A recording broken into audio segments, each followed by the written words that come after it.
sir. Good morning. Good morning, sir. Good morning. Good morning, sir. Good Good morning. morning, sir.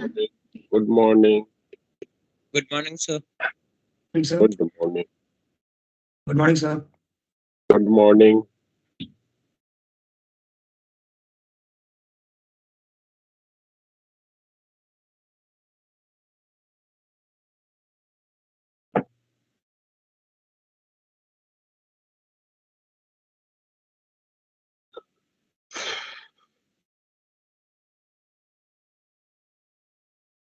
बड़े कम ही लोग आए आज।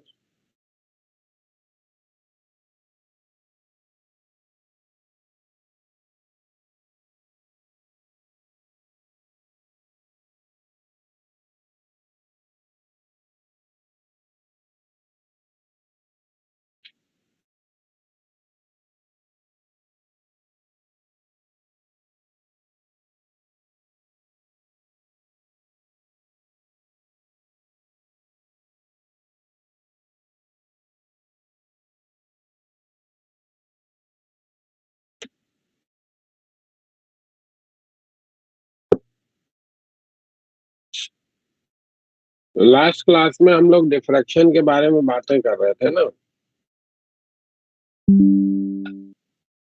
Yes, sir. और उसमें आपको बताया गया था कि डी साइन थीटा जहाँ पे एन लैम्डा होगा तो वो मिनिमा पोजीशन होती है। इंटेंसिटी को I naught sine square beta upon beta square से लिखा जा सकता है।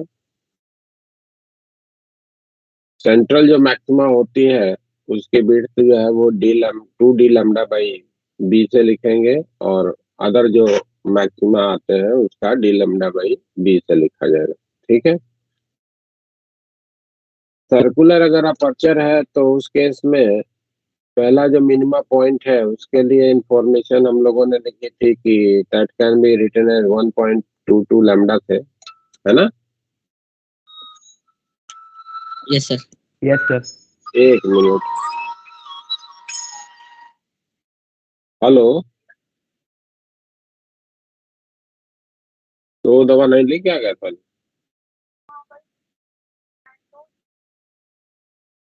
हाँ हाँ हाँ हाँ।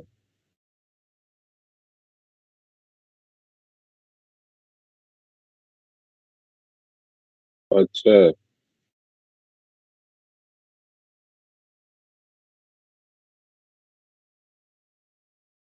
नहीं तो खाना खा के खा लेंगे।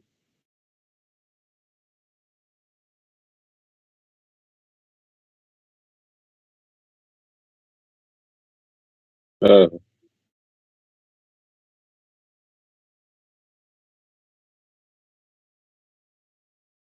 हम्म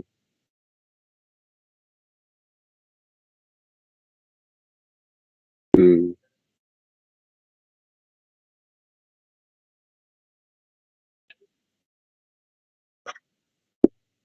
हाँ वो मेरा है। चलिए अभी बात करते हैं क्लास से निकल के।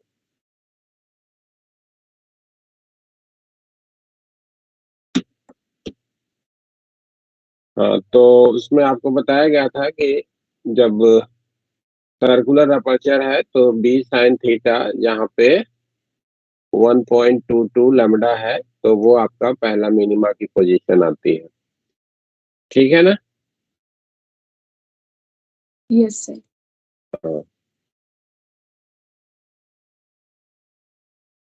अगर मान लीजिए कि हम किसी पर्टिकुलर टेलीस्कोप की बात कर रहे हैं जिसका जो ऑब्जेक्टिव हमने यूज करा है उस ऑब्जेक्टिव का जो अपर्चर है वो हमने बी बोला, मान लीजिए अपर्चर डाया बी के रूप में। B is the aperture dia of that particular telescope. तो इससे भी जो इमेज इधर में बनेगा उस इमेज के लिए हमारे पास इंफॉर्मेशन क्या बनेगा कि बी साइन थीटा जहाँ पे 1.22 लैम्डा होगा that will be the position where the first minima is going to be observe. इधर में जो इमेज बनेगा ऑब्जेक्ट का जो कि फार अवे पोजीशन है उसके रेडियस के बारे में अगर हमको इंफॉर्मेशन लिखनी है कि इसका रेडियस क्या होगा, तो उसके लिए इंफॉर्मेशन भी हम लोग सेम तरीके से जो है वो आगे प्रोसीड कर सकते हैं। साइन थीटा को हम tan थीटा से रिप्लेस कर लें, तो मान लीजिए कि इसका रेडियस हमने जो इमेज बनाया है उसको r कह दिया। फोकल लेंथ जो इस ऑब्जेक्टिव का है वो f का है, तो tan थीटा के रूप में अगर इसका रिप्लेसमेंट हम लोग कर देते हैं तो b इंटू r डिवीजन में f, ये हम लोग लिख सकते हैं 1.22 लैम्डा के रूप में। ये वो पर्टिकुलर ब्राइट पैच है जो कि हमारे ऑब्जेक्ट का जो है वो फॉर्म होगा। r की वैल्यू जो होगी, जो रेडियस इसका मिलेगा, ये लिखा जाएगा 1.22 लैम्डा डिवीजन में f डिवीजन में b के द्वारा। This will be the radius of the bright patch. एक साइंटिस्ट हुए हैं रैले, जिनका ये ऑब्जर्वेशन था कि मान लो कि इधर में बहुत दूर में दो ऑब्जेक्ट है जिनको हम इधर से व्यू कर रहे हैं। इनका जो इमेज बन रहा है वो इस तरीके से बन रहा है कि जो पहला ऑब्जेक्ट का इमेज डिस्क बना और दूसरे ऑब्जेक्ट का जो इमेज डिस्क बना वो इस तरीके से फॉर्म हो रहा हो कि एक ऑब्जेक्ट का जो इमेज डिस्क है उसका सेंटर दूसरे ऑब्जेक्ट के इमेज डिस्क के सेंटर के पेरिफेरी, दूसरे ऑब्जेक्ट डिस्क के पेरिफेरी पे पड़ रहा है। तो ऐसे केस में हम इन दोनों इमेजेस को दो अलग अलग ऑब्जेक्ट के इमेज के रूप में डिस्टिंग्विश ऑब्जर्व कर सकते हैं। ठीक है ना, इस तरीके का यहाँ पे इमेज बनेगा ना, ये यहाँ पे, और ऐसे इमेज हो जाएगा। ठीक है, बोलो भाई। Yes sir. ठीक है, इस तरीके का इमेज हमको ऑब्जर्वेशन में मिलेगा। एक तो ऐसे केस में हम कहते हैं कि that image is just resolve, यानी कि हम इसको दो डिस्टिंग्विश ऑब्जेक्ट के रूप में पहचान सकते हैं। ठीक है क्या? तो आपको ये क्राइटेरिया जो है ध्यान में रखनी है कि एक पर्टिकुलर ऑब्जेक्ट का जो इमेज डिस्क का रेडियस है वो दूसरे ऑब्जेक्ट के पेरिफेरल पॉइंट पे, डिस्क के पेरिफेरल पॉइंट पे सेंटर पड़े तो image is observe to be just resolve. और रेडियस को लिखने का ये हमारा फॉर्मूला ही हो गया, जहाँ पे बी जो है वो इस लेंस का जो है वो अपर्चर डायमीटर है। बी जो है aperture dia of lens used. ठीक है, तो दोनों इमेजेस के बीच का जो मिनिमम सेपरेशन होना चाहिए वो r के बराबर होना चाहिए, है ना। दोनों इमेजेस का जो सेंट्रल मैक्सिमा है उनके बीच का मिनिमम सेपरेशन अगर इसके बराबर का बन रहा है तो ऐसे केस में वो हम जस्ट विजुअलाइज कर सकते हैं। ये आपके पास एक इंफॉर्मेशन हो गई जो आपको ध्यान में रखना है। इसी तरीके से अगर कोई माइक्रोस्कोप है,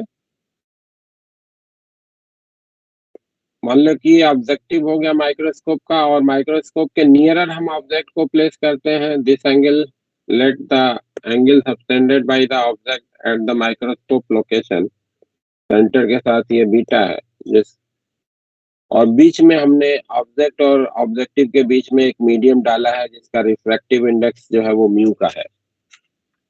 तो इसके लिए जो मिनिमम डायमीटर होगा डी मिनिमम, दो ऑब्जेक्ट को जिसको हम डिस्टिंग्विश रूप से देख सकते हैं, उसको लिखने का फॉर्मूला जस्ट याद करने का है, इसको आप ध्यान में रखिएगा। 0.61 वही इसी में डिवीजन में 2 करके मिलता है, lambda divided by mu sign beta से लिखा जाता है। और इसी का जो इनवर्स है, हेलो सर ये बीटा क्या है? बीटा जो है इस ऑब्जेक्ट के द्वारा लेंस, जो ऑब्जेक्टिव लेंस है उस पे जो एंगल सबटेंड हो रहा है उसका आधा एंगल है, यानी कि ये पूरा एंगल 2 बीटा का है। Okay sir. तो हाफ ऑफ द एंगल को बीटा से जो है वो रिप्रेजेंट किया है। तो minimum separation between the two object जिसको हम डिस्टिंग्विश रूप से रिजॉल्व यानी कि इस तरीके का इमेज देख सकते हैं, that can be given by like this 1.61 lambda divided by mu sign beta. जब बीच में जो है आपने एक ऐसा मीडियम प्लेस करा है जिस मीडियम का रिफ्रैक्टिव इंडेक्स म्यू का है। आप देखे होंगे अगर कभी आप माइक्रोस्कोप का यूज किए हो कभी, मे बी 10th में, आप में से कितने लोग जो है वो 10th में बायो के लैब में गए हैं कोई लोग? नहीं गए हैं। तो उसमें 10th में शायद प्याज की झिल्ली का जो है वो सेल को Yes, sir. देखने के लिए जो है वो स्लाइड बना स्लाइड बनाने की बात होती है। तो वहां पे देखे होंगे कि जो स्लाइड आप बनाते हो तो बीच में एक मीडियम डाल देते हो ना, एक आपको लिक्विड सा दिया जाता है, वो लिक्विड आप डाल देते हो उसके ऊपर, है ना। तो जितना आपका रिफ्रैक्टिव इंडेक्स बड़ा होगा उतना ही कम जो है सेपरेशन के जो ऑब्जेक्ट होंगे वो आप डिस्टिंग्विश रूप से जो है वो देख सकोगे, इसलिए बीच में आप एक मीडियम को फिल करते हो, ठीक है। और inverse of the minimum separation को रिजॉल्विंग पावर कहते हैं। Resolving power of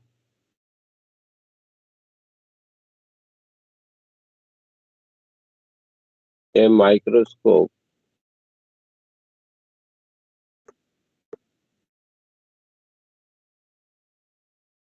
is defined as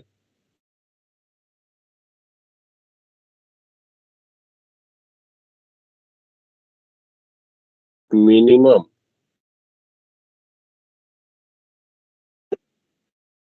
separation of object. Inverse of minimum separation defined as inverse of minimum separation of object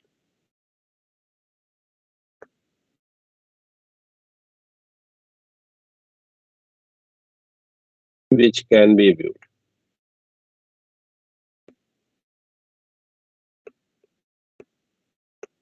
यानी कि रिजॉल्विंग पावर 1/d मिनिमम से लिखते हैं ना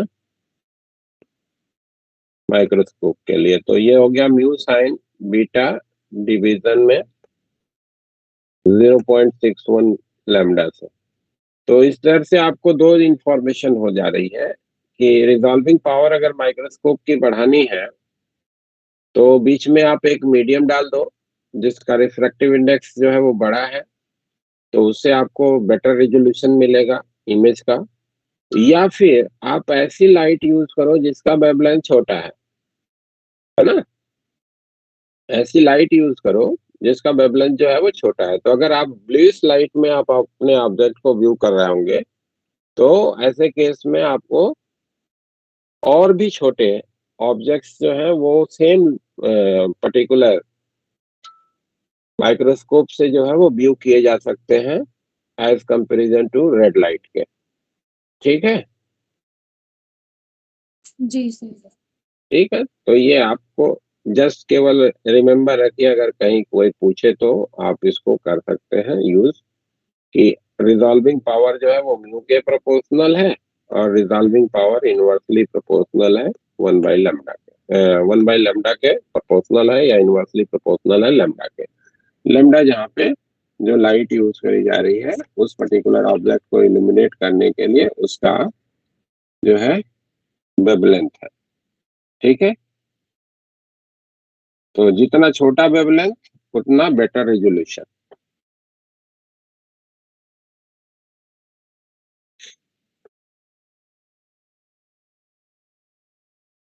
अब आते हैं, बात करते हैं हम लोग।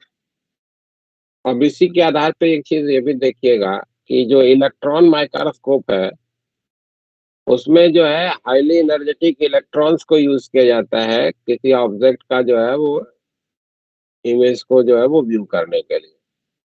तो इलेक्ट्रॉन है, पार्टिकल है भाई, उसको भी आप वेव की तरीके से रिकॉग्नाइज कर सकते हो। और आपको मालूम है कि जो वेवलेंथ है वो H/mv से लिखा जाता है। तो फोटॉन के कंपैरिजन में इसका जो वेवलेंथ होगा that will be very small. तो रिजोल्यूशन आपको इलेक्ट्रॉन माइक्रोस्कोप से और बेटर मिलता है।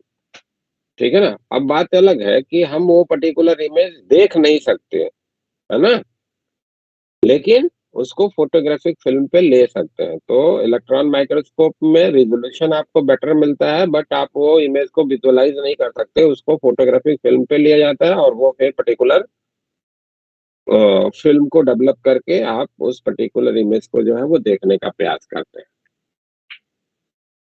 अब आ जाते हैं एक और फिनोमिना, इसमें छोटी सी बात करनी है, वो है आपका सर पोलराइजेशन। थोड़ा सा ऊपर कर दीजिएगा, वो नोट करना है थोड़ा सा। हाँ हाँ, नोट कर लो।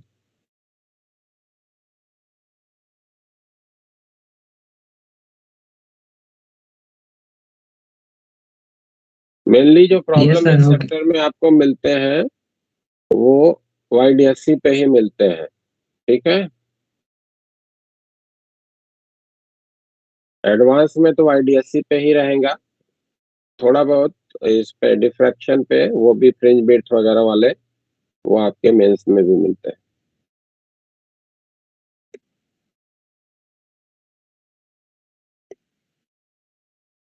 Polarisation,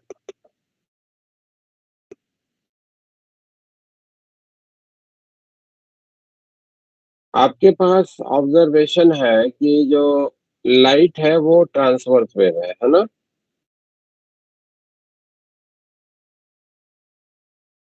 Yes, sir.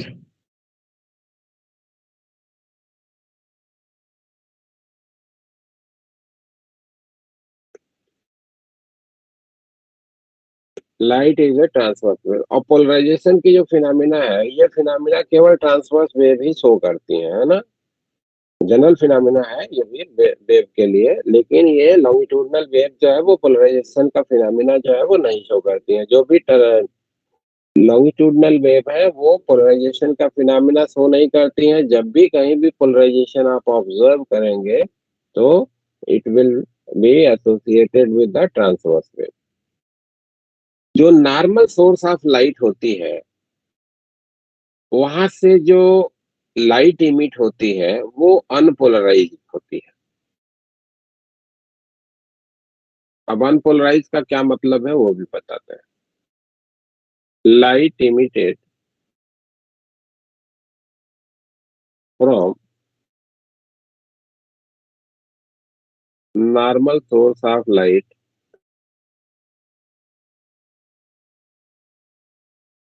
Is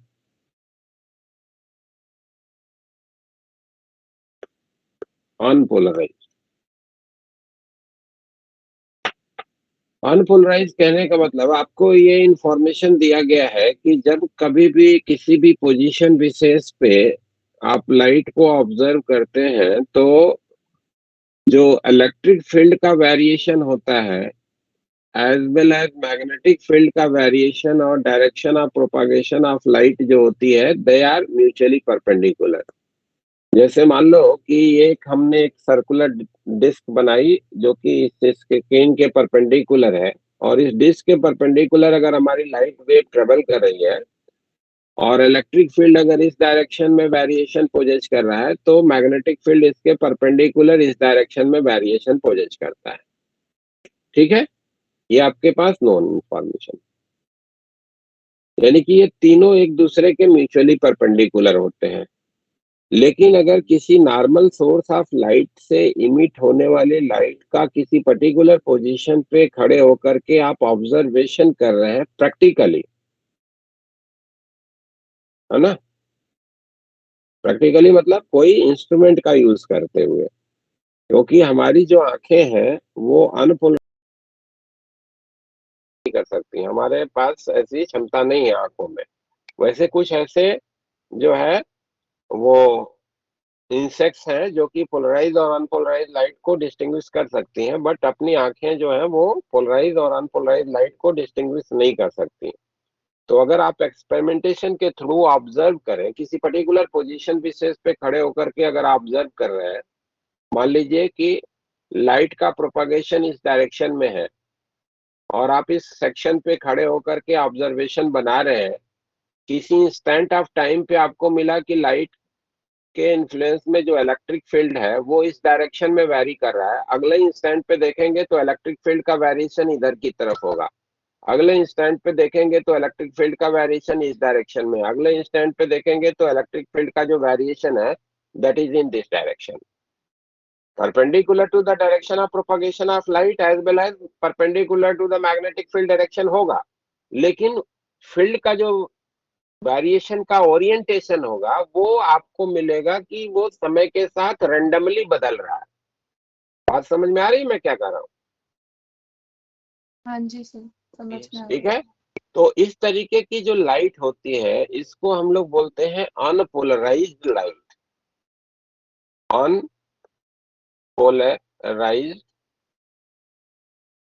light. ठीक है, नोट कर लेना एक लाइन। सर फिर मैग्नेटिक फील्ड भी चेंज हो रही होगी ना हाँ समय के साथ? नेचुरल है, हाँ नेचुरल है कि ये तीनों म्यूचुअली परपेंडिकुलर तो रहेंगे, इलेक्ट्रिक फील्ड, मैग्नेटिक फील्ड और direction of propagation of light, ये तीनों म्यूचुअली परपेंडिकुलर रहेंगे, लेकिन इनका जो ओरिएंटेशन है इलेक्ट्रिक फील्ड और मैग्नेटिक फील्ड के वेरिएशन का वो रेंडमली बदलता हुआ आपको दिखेगा किसी भी पर्टिकुलर सेक्शन से अगर आप ऑब्जर्वेशन बना रहे हैं तो। ठीक है ना, यस सर। म्यूचुअल परपेंडिकुलरिटी नहीं डिस्टर्ब होगी, लेकिन जो ओरिएंटेशन है वो रेंडमली चेंज होता हुआ दिखेगा। Yes sir. ठीक है, when we observe, नोट करो, when we observe a light coming from a general source from a particular position,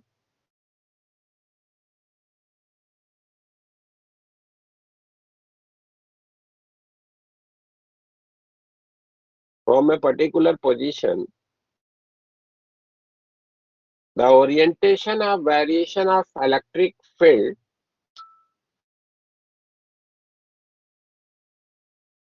sir source के बाद क्या बोला? लिख देता हूं, when we observe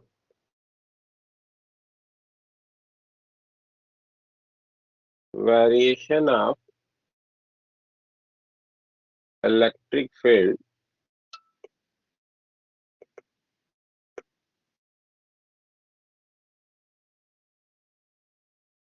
from a particular position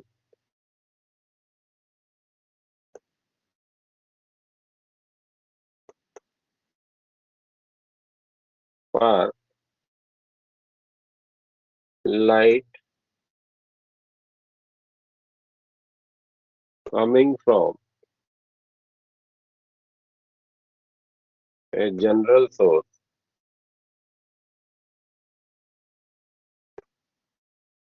the orientation of variation of electric field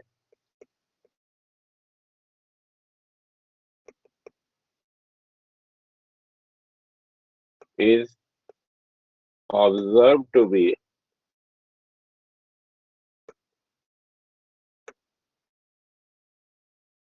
changing randomly.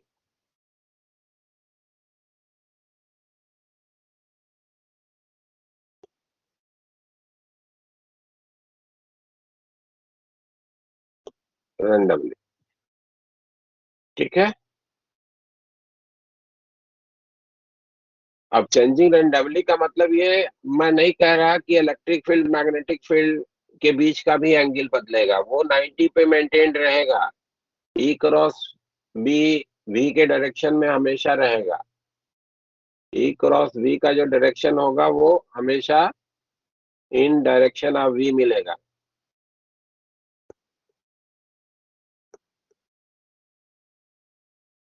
Will be maintain,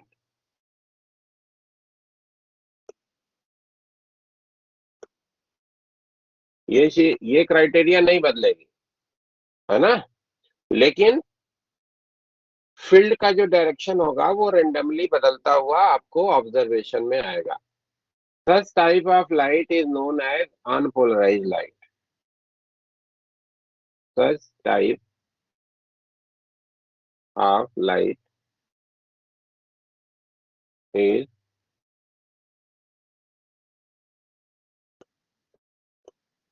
unpolarized light। Normal जितने भी sources होते हैं वहां से जो लाइट इमिट होती है वो अनपोलराइज्ड होती है। ठीक है। अब प्लेन पोलराइज्ड लाइट किसको कहेंगे?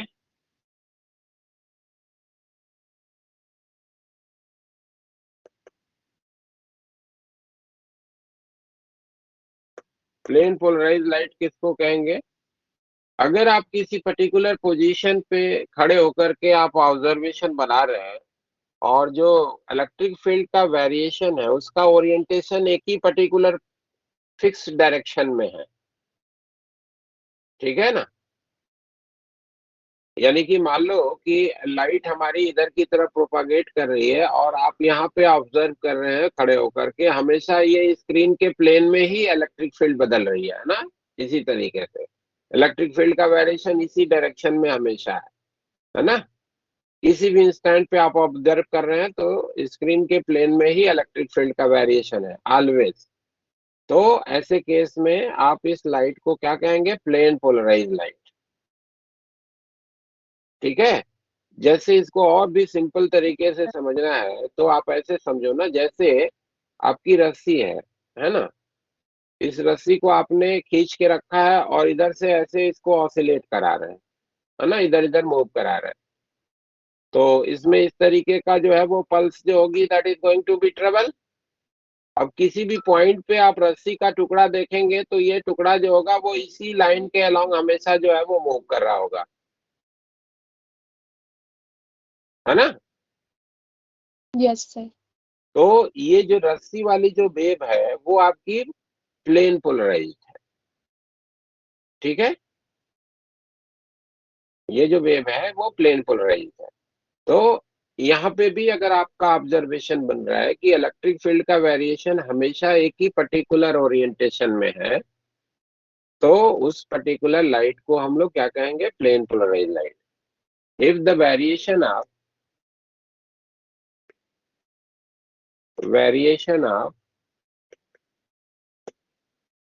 Electric field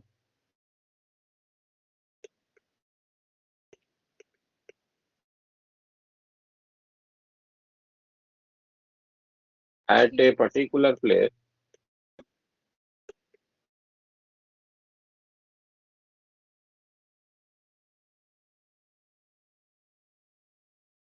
is always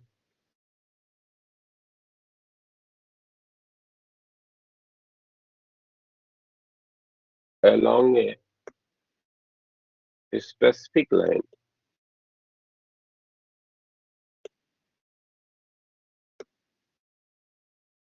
then the light is known as plane polarized light।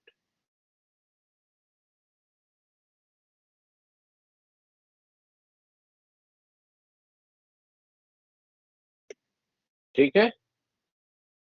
और सर वो जिस प्लेन में उसका वेरिएशन होगा that is known as the plane of polarisation. हाँ बोलो क्या कह रहे थे? सर वहाँ पे जहाँ पे आपने पार्टिकुलर प्लेस लिखा है वहाँ पे पार्टिकुलर प्लेन आएगा या फिर प्लेस ही रहेगा?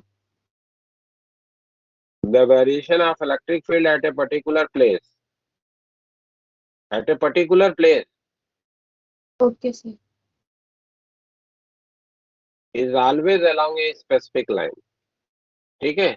जैसे मान लो कि आपने जो है एक अपने कार्डबोर्ड लिया है ना। आप इसको रस्सी वाले से आसानी से समझ सकते हैं। कार्डबोर्ड लिया और उसमें जो है एक आपने ऐसे स्लॉट बना दिया। ठीक है। ये कार्डबोर्ड है आपका और इस कार्डबोर्ड में आपने क्या किया है कि ऐसे एक नॉच बना दिया है ना, ऐसे नॉच बना दिया है। अब रस्सी को वाइब्रेशन दे रहे हो आप। ठीक।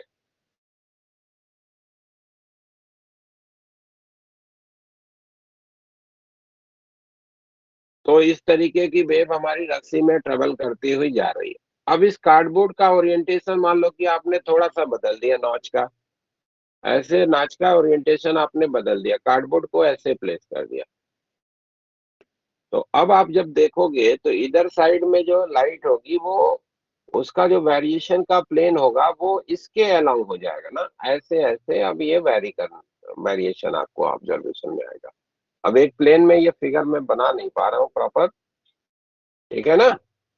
जिस नॉच के अलोंग होगा उसी नॉच के अलोंग रस्सी का टुकड़ा ऑसिलेट करना शुरू कर देगा ना, उसके परपेंडिकुलर वाला मूवमेंट तो नॉच रिस्ट्रिक्ट कर देगा।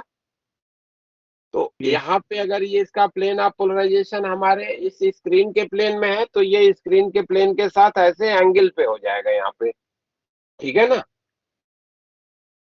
उसी तरीके से मान लो कि आपकी स्क्रीन के प्लेन में ऐसे इलेक्ट्रिक फील्ड वेरी कर रही है इस पोजीशन पे, तो ये प्लेन पोलराइज्ड है always.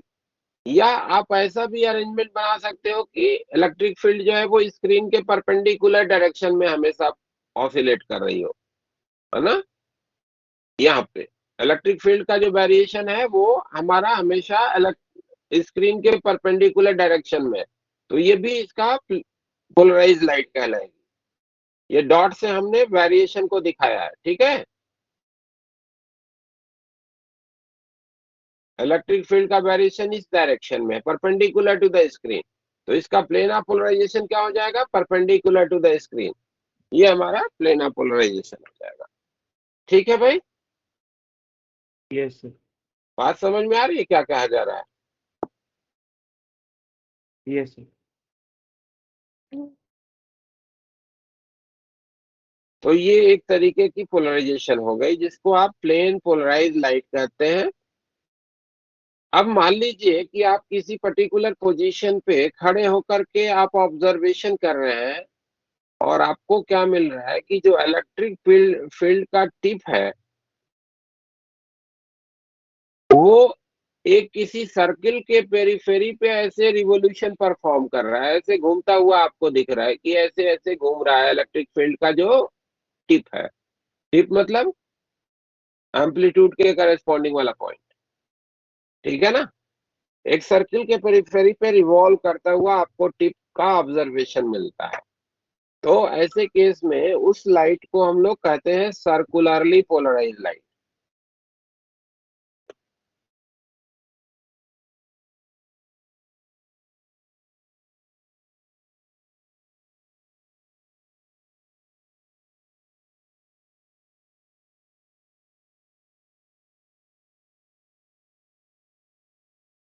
If we observe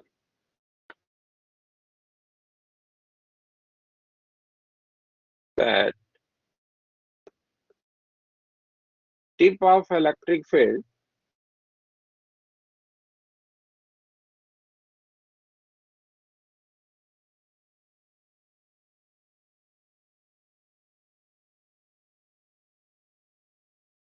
revolve at the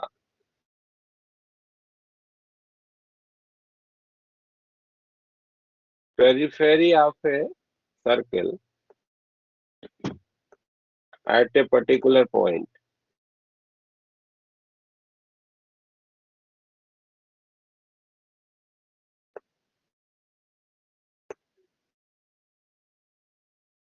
then that light is known as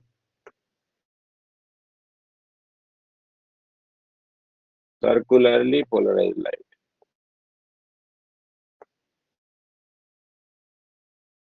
ठीक है।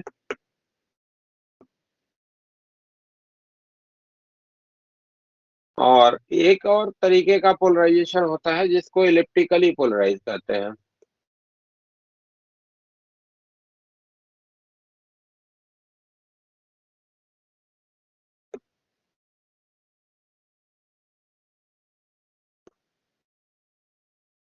इलिप्टिकली पोलराइज लाइट, इसमें क्या होगा कि जो टिप ऑफ द सर्किल है, tip of the electric field है, वो सर्किल के पेरिफेरी पे ना घूम करके एक इलिप्स के पेरिफेरी पे रिवॉल्व करता हुआ दिखे, ठीक है। if we observe that tip of electric field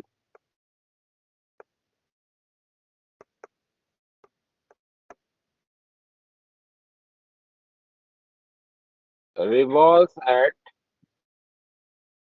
the periphery of an ellipse,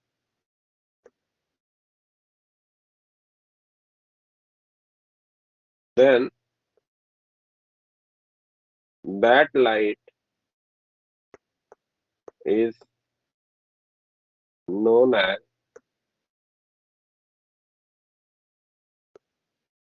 elliptically polarized light। उस लाइट को हम लोग इलेक्ट्रिकली पोलराइज लाइट कहेंगे। ठीक है।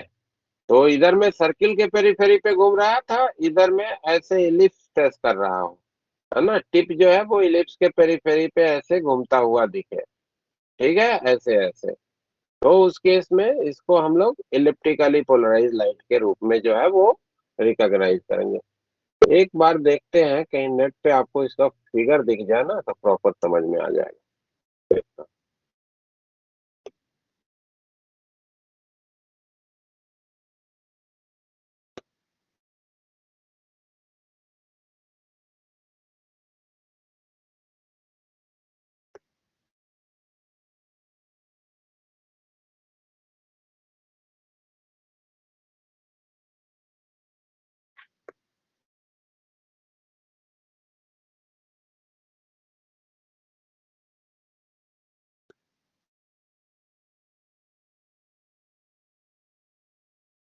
फिगर में कुछ समझ में आ रहा है?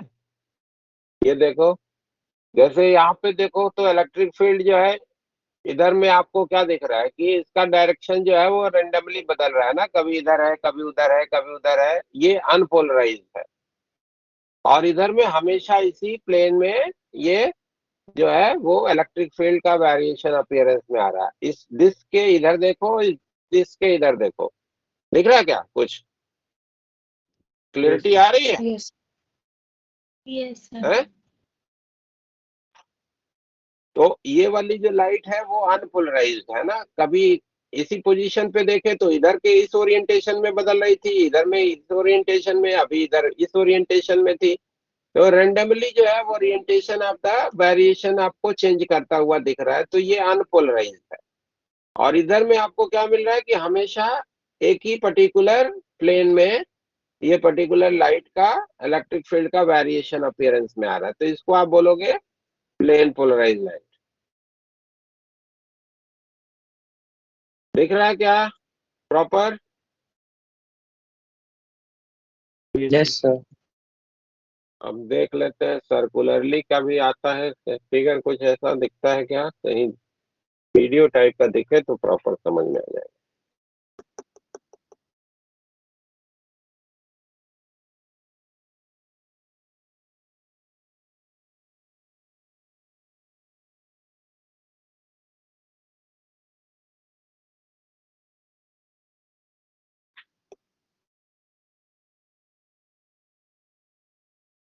ये देखो, इसमें कुछ वीडियो तो नहीं है बट फिगर ठीक ही लग रहा है। ये देखो, हाँ, मूव करता हुआ दिख रहा है। दिख रहा है इसमें इलेक्ट्रिक फील्ड का जो वेरिएशन है वो एक सर्किल के पेरीफेरी पे ऐसे इलेक्ट्रिक फील्ड वेरी करता हुआ जा रहा है। वीडियो टाइप को बनाया है, देखो दिख रहा है। यस तो इधर से जो लाइट जा रही है उसका टिप देख रहे हैं, तो समय के साथ अपना ओरिएंटेशन बदल रहा है लेकिन एक सर्किल के पेरीफेरी पे घूमता हुआ दिख रहा है। तो ये हमारा सर्कुलरली पोलराइज हो गया। तो सर्किल का पेरीफेरी हो जाएगा तो सर्कुलरली हो जाएगा, और इलिप्स हो जाएगा तो इलिप्टिकली हो जाएगा। ठीक है क्या? Yes sir. समझ में आया? यस तो ये हो गया पोलराइजेशन का मतलब। ठीक है। तो स्पेसिफिकली 3 तरीके का पोलराइजेशन जो है वो लाइट का जो है वो पॉसिबल है। अब किसी अनपोलराइज लाइट से पोलराइज लाइट को पाने का तरीका भी हमारे पास है। प्रैक्टिकली हम इसको जनरेट कर सकते हैं। हमारी आंखें जो है वो डिस्टिंग्विश तो नहीं कर सकती, लेकिन हम जो है वो जनरेट कर सकते हैं पोलराइज लाइट को।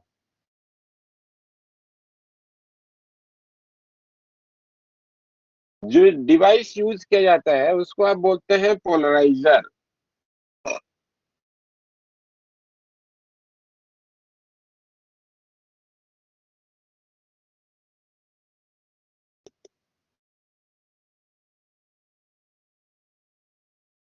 या नाम सुने होंगे आप लोग पोलराइड ग्लास का,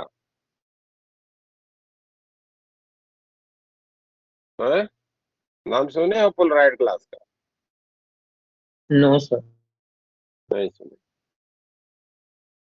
चलो ठीक है। तो पोलराइजर में होता क्या है, जनरली जो हम यूज करते हैं पोलराइजर, उसमें एक ट्रांसपेरेंट रेजिन के अंदर में एक लॉन्ग चेन हाइड्रोकार्बन को, जो कि ऑप्टिकल फ्रीक्वेंसी पे कंडक्टर की तरीके से वर्क करता हो, उसको एक पर्टिकुलर ओरिएंटेशन में जो है इम्प्रेग्नेट कर दिया जाता है। ऐसे लॉन्ग चेन हाइड्रोकार्बन है जो कि ऑप्टिकल फ्रीक्वेंसी पे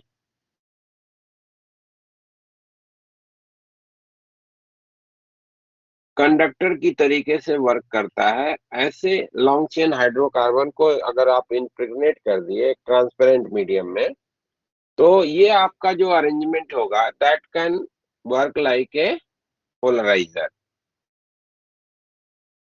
Polarizer is a device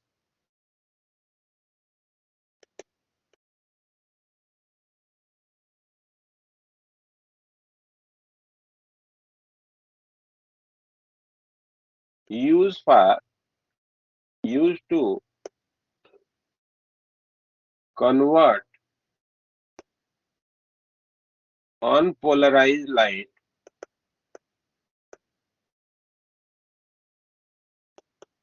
into plane polarized light।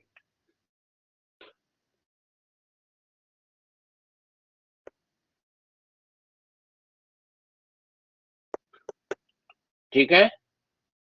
किसी अनपोलराइज लाइट को पोलराइज प्लेन पोलराइज लाइट में कन्वर्ट करने के लिए जो डिवाइस आप यूज करते हैं उसको आप पोलराइजर कहते हैं, या इसी को पोलराइड ग्लास भी, अगर आप में से किसी ने नाम सुना हो तो पोलराइड ग्लास। शायद कभी आप गॉगल्स वगैरह खरीदने गए होंगे तो आपको बोलता है कि ये पोलराइड ग्लास का है। नहीं, कभी ऐसा आप लोगों ने परचेजिंग करी है कभी धूप का चश्मा? हाँ सर। कभी तो वहां पे आपको दिखाता है ना दुकान वाला कि ये तो सिंपल धूप का चश्मा होगा और ये पोलराइड ग्लास है, इसमें जो ग्लास लगा है वो पोलराइड ग्लास लगा है। नहीं? तो ध्यान नहीं है। अ, जो माउंटेनियर्स जो होते हैं, जो पहाड़ों पे जो है चढ़ाई कर रहे होते हैं, जहाँ पे स्नो वगैरह गिरा है, ऐसी जगह पे जाते हैं, तो वो पोलराइड ग्लास को जो है वो यूज करते हैं। या जो प्लेयर्स क्रिकेट खेल रहे होते हैं वो भी अक्सर करके जो चश्मा आप देखते हैं ना कि धूप का चश्मा लगा के फील्डिंग कर रहा यस है, सर। तो वो भी यस। जनरली है वो पोलराइड ग्लास वाला जो है वो चश्मा लगाते हैं। ठीक है, कारण क्या है वो अभी इसी में बताते हैं कि क्यों उस तरीके का जो है वो यूज किया जाता है।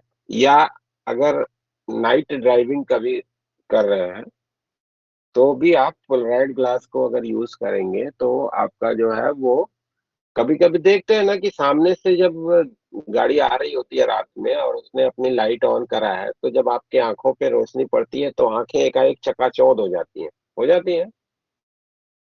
Yes sir. Hmm? Yes. Yes. Highway पे ट्रेवल कर रहे हैं और सामने से गाड़ी आ रही है, हाँ?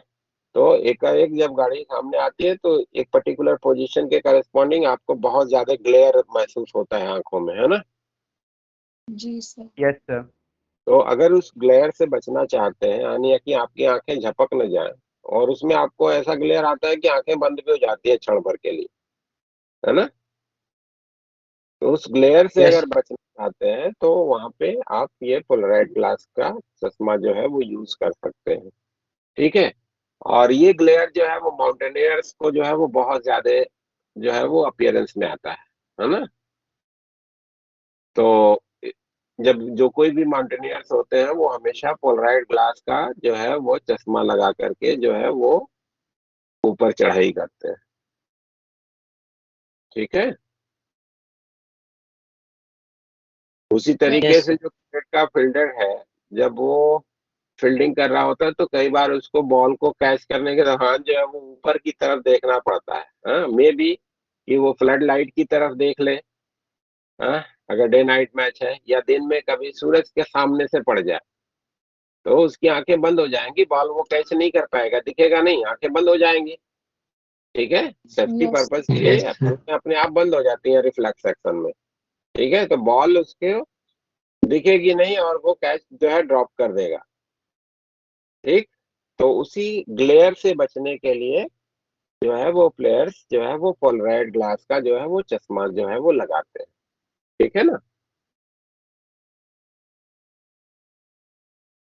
Yes sir. ठीक है, तो ये हो गया पोलराइजर। पोलराइजर का जो सिंपल सा तरीका है वो आप क्या बना सकते हैं, we generally we generally impregnate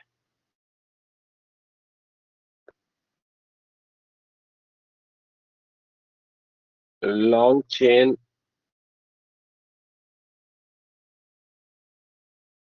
hydrocarbon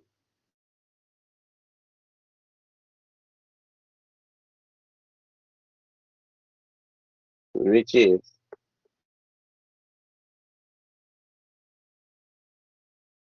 conductor at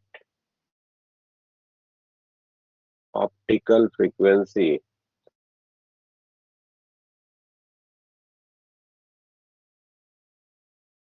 in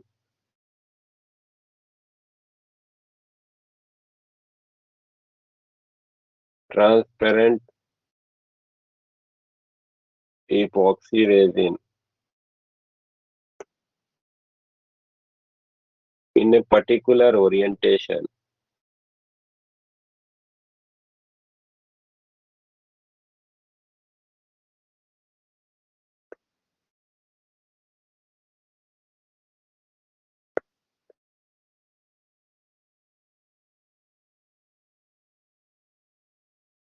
to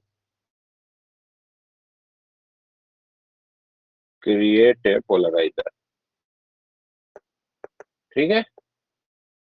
एक पोलराइजर बनाने के लिए क्या करते हैं, ये सिंपल सा तरीका बता रहे हैं, वैसे बहुत सारे जो है वो तरीके ग्लास भी आप यूज करते हैं, बट ये सिंपल सा जो है वो पोलराइजर बनाने का तो तरीका हो गया कि एक इपॉक्सी रेजिन जो कि ट्रांसपेरेंट है, उसमें लॉन्ग चेन हाइड्रोकार्बन को जो कि ऑप्टिकल फ्रीक्वेंसी पे कंडक्टर हो, है ना, इंसुलेटर से काम नहीं होगा, कंडक्टर हो, उसको एक पर्टिकुलर ओरिएंटेशन में, जैसे ये लाइन दिखाई है, इस लाइन के अलोंग उन सभी पर्टिकुलर लॉन्ग चेन हाइड्रोकार्बन को अरेंज कर दिया।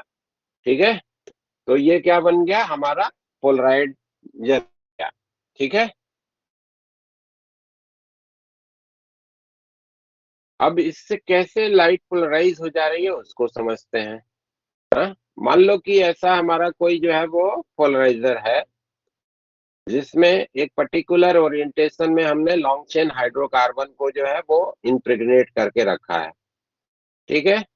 और इस पे हम एक अनपोलराइज लाइट को जो है वो इम्पिंज करा रहे हैं। अनपोलराइज लाइट का मतलब हो गया जो कि रेंडमली ऐसे फील्ड का डायरेक्शन जो है रेंडमली बदल रहा है ना, रैंडम फील्ड का डायरेक्शन जो है वो वेरी कर रहा है, ये हमारी अनपोलराइज लाइट हो गई।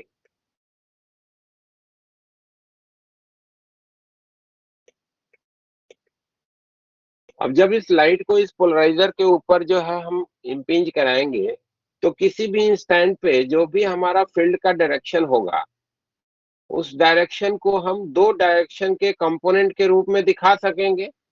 एक तो ये जिस डायरेक्शन में हमने इस लॉन्ग चेन हाइड्रोकार्बन को जो है इम्प्रेग्नेट किया है उस डायरेक्शन में, और दूसरा उसके परपेंडिकुलर डायरेक्शन में।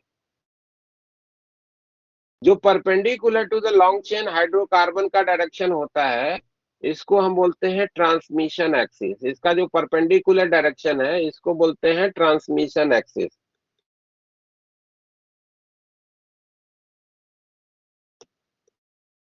ठीक है, तो मान लो कि ये जो हमारा पोलराइजर है उसका ट्रांसमिशन एक्सिस जो है वो ये हमारी स्क्रीन के प्लेन में है। ठीक है, ये इसका ट्रांसमिशन एक्सिस है इस पोलराइजर का जो स्क्रीन के प्लेन में है।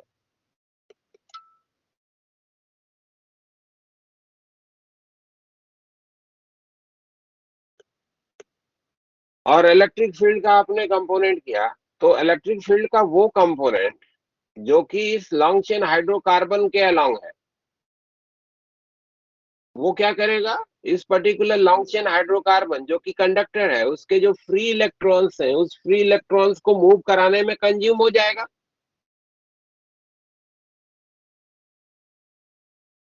बात समझ में आई यस क्या? सर। इलेक्ट्रिक फील्ड का दो कंपोनेंट हम करें, रैंडम डायरेक्शन में इलेक्ट्रिक फील्ड है, दो कंपोनेंट करें, एक जो कि ट्रांसमिशन एक्सिस के अलोंग है यानी कि लॉन्ग चेन हाइड्रोकार्बन के परपेंडिकुलर है, और दूसरा जो है जो लॉन्ग चेन हाइड्रोकार्बन के अलोंग है। तो जो along the long chain hydrocarbon का कंपोनेंट होगा वो उस पर्टिकुलर हाइड्रोकार्बन के फ्री इलेक्ट्रॉन को मूव कराने में कंज्यूम हो जाएगा, और जो परपेंडिकुलर वाला कंपोनेंट होगा that is going to appear on the other side. ठीक है, यस सर। तो अगर आप इधर में देखोगे तो हमेशा इलेक्ट्रिक फील्ड का जो वेरिएशन होगा वो ट्रांसमिशन एक्सिस के अलोंग ही बनेगा, क्योंकि इसके परपेंडिकुलर वाली जो कंपोनेंट है that is going to be consumed, वो एब्जॉर्ब हो गए एक तरीके से समझिए। तो that particular portion of energy जो कि उस फील्ड के परपेंडिकुलर कंपोनेंट के साथ एसोसिएटेड है वो उसी पर्टिकुलर पोलराइजर के द्वारा एब्जॉर्ब कर ली गई, और जो ट्रांसमिशन एक्सिस के अलोंग का कंपोनेंट है उससे एसोसिएटेड जो एनर्जी होगी that is going to appear on the other side. तो इधर से आपने अनपोलराइज लाइट को डाला और इधर से आपको पोलराइज लाइट मिल रही है जिसका ओरिएंटेशन हमेशा जो है वो इस पर्टिकुलर ट्रांसमिशन एक्सिस के अलोंग होगा। ठीक है भाई, यस सर। बात समझ में आई? तो ये एक सिंपल सा तरीका है जिससे हम किसी भी अनपोलराइज लाइट को पोलराइज या प्लेन पोलराइज लाइट में कन्वर्ट कर सकते हैं, और इस पर्टिकुलर डिवाइस को पोलराइजर या पोलराइड ग्लास के रूप में आप रिकॉग्नाइज करते हैं। ठीक है, अब इसमें जो आपको प्रॉब्लम मिलेगा वो इस तरीके से, एक अनपोलराइज लाइट को आपने इम्पिंज कराया इस पर्टिकुलर पोलराइजर पे, तो आपको क्या मिल रहा है कि अगर अनपोलराइज्ड लाइट है तो इलेक्ट्रिक फील्ड का जो वेरिएशन है दैट इज रैंडम।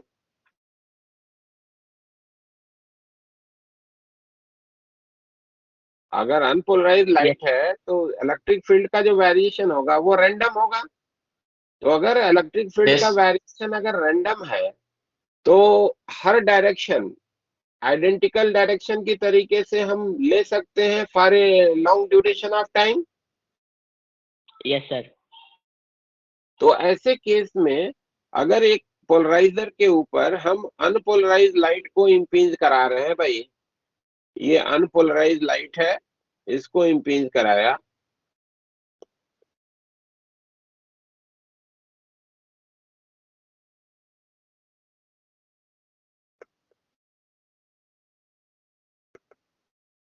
जिसकी इंटेंसिटी आपने आई नॉट करी, तो इधर में जो हमको पोलराइज लाइट मिलेगी उसकी जो इंटेंसिटी होगी that will be I naught by two, आधी हो जाएगी क्योंकि हर डायरेक्शन आइडेंटिकल डायरेक्शन है।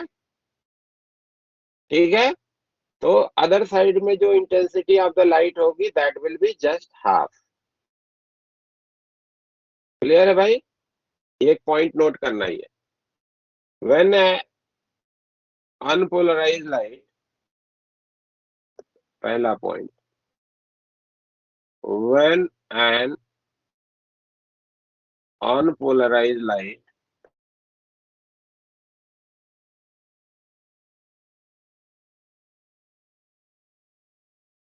is impinged, स्ट्राइक्स कर देते हैं, strikes a polarizer,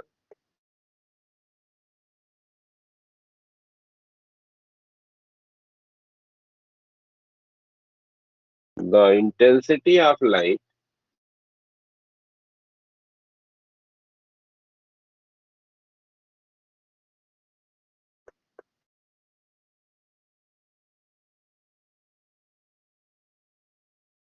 on the other side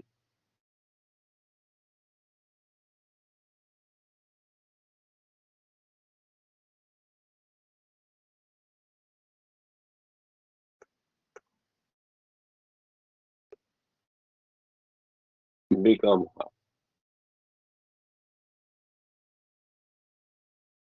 ठीक है, आई नॉट की इंटेंसिटी को इम्पिंज कराया अनपोलराइज लाइट को, तो अदर साइड में आपको पोलराइज लाइट मिलेगी, प्लेन पोलराइज लाइट मिलेगी, और उसकी इंटेंसिटी जो होगी वो आधी हो जाएगी। ठीक है भाई,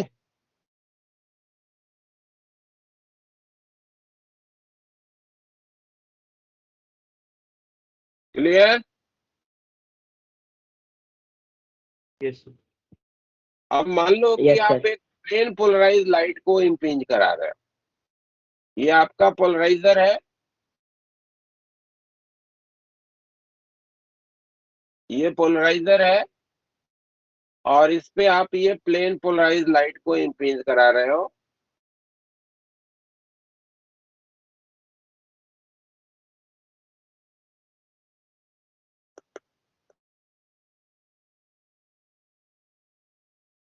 जिसकी इंटेंसिटी आपने बोला कि आई नॉट की है, लेकिन जो ट्रांसमिशन एक्सिस है वो प्लेन ऑफ पोलराइजेशन के साथ थीटा एंगल पे है, ये ट्रांसमिशन एक्सिस है।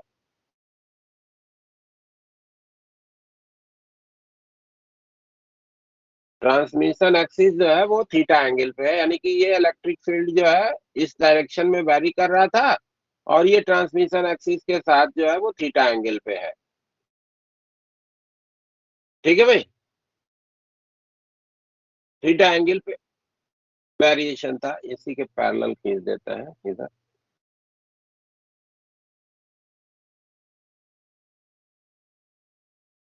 ये ऐसे थीटा एंगल पे ऐसे इलेक्ट्रिक फील्ड का वेरिएशन है। ये इलेक्ट्रिक फील्ड इस डायरेक्शन में वेरी कर रही थी जो इधर से आपने इम्पिंज कराया आपने इस पोलराइजर पे। तो अब अगर आप इस इलेक्ट्रिक फील्ड के दो कंपोनेंट करो, एक तो जो इस ट्रांसमिशन एक्सिस के परपेंडिकुलर, और एक ट्रांसमिशन एक्सिस के अलाउ। तो अगर आपने यहाँ पे इंटेंसिटी जो है ई नॉट की इम्पिंज कराई है, तो इधर में जो कंपोनेंट होगा वो क्या हो जाएगा, ई नॉट कॉस थीटा का हो जाएगा। Yes, sir. और दूसरी साइड में जो आपको एम्पलीट्यूड मिलेगा वो ई नॉट कॉस थीटा का ही मिलेगा, है ना। इधर से आपने जो Yes. जिस एम्पलीट्यूड की लाइट को इम्पिंज कराया है उसका एम्पलीट्यूड ई नॉट का बोले थे, तो दूसरी साइड में जो लाइट मिलेगी उसका एम्पलीट्यूड जो है ई नॉट कॉस थीटा का होगा। इंटेंसिटी आपको मालूम है कि एम्पलीट्यूड के स्क्वायर के प्रोपोर्शनल होती है भाई, है ना। तो ये जो इंटेंसिटी है आई जो इस साइड में होगी, it will be proportional to E naught cos theta का स्क्वायर।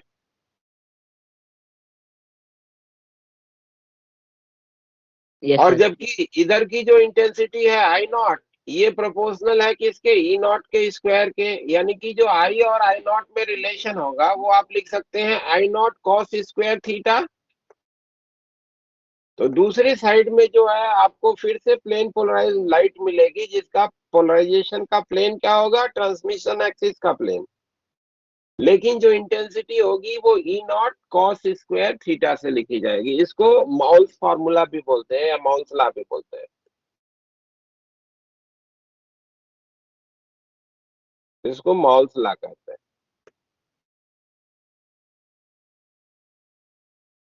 ठीक है। Yes sir. तो किसी पोलराइजर पे अगर आप प्लेन पोलराइज लाइट को इम्पिंज करा रहे हो जिसकी इंटेंसिटी आई नॉट की है, जिसका प्लेन ऑफ पोलराइजेशन का जो एंगल है वो ट्रांसमिशन एक्सिस के साथ थीटा एंगल पे है, तो दूसरी साइड में जो इंटेंसिटी होगी वो आई नॉट कॉस स्क्वायर थीटा से लिखेंगे। ये एक फॉर्मूला है जिसपे प्रॉब्लम मिलता है, जो आपको याद रखना है। ठीक यस। है। यानी कि अगर मान लो कि इसका प्लेन ऑफ पोलराइजेशन इधर में इस ट्रांसमिशन एक्सिस के परपेंडिकुलर हुआ, तो दूसरी तरफ आपको कंप्लीट डार्कनेस मिलेगी, पूरी की पूरी एनर्जी एब्जॉर्ब हो जाएगी उसके द्वारा। ठीक है ना।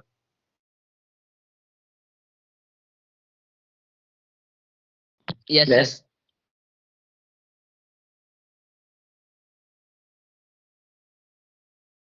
जैसे मान लो कि एक प्रॉब्लम दिया कि दो पोलराइजर यूज कर रहे हैं,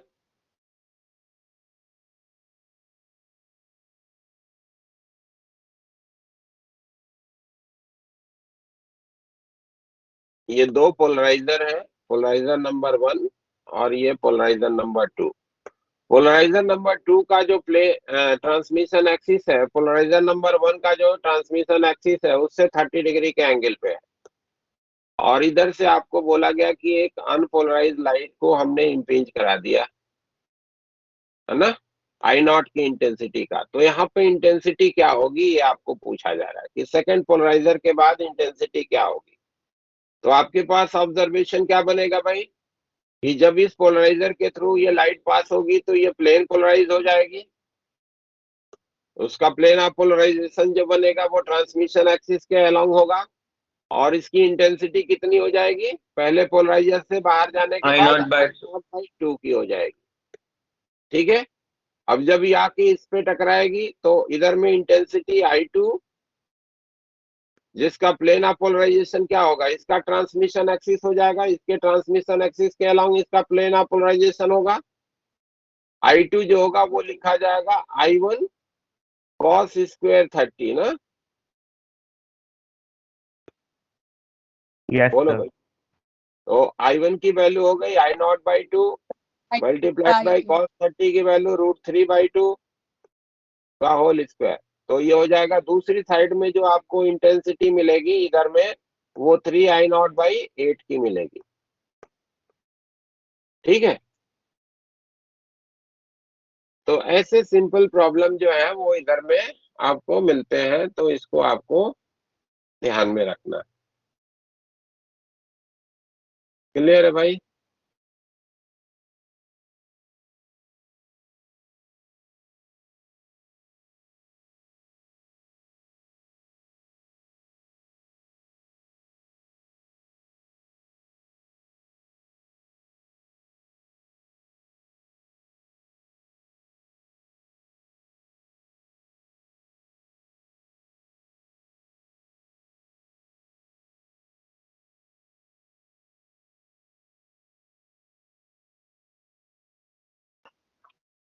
ठीक है।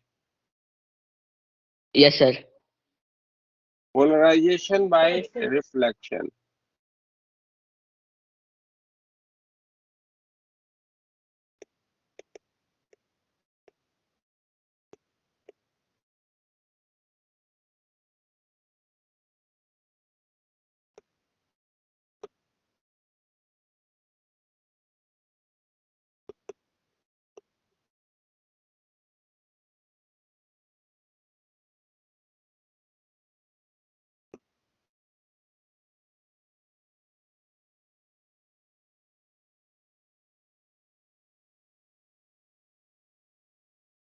तो क्या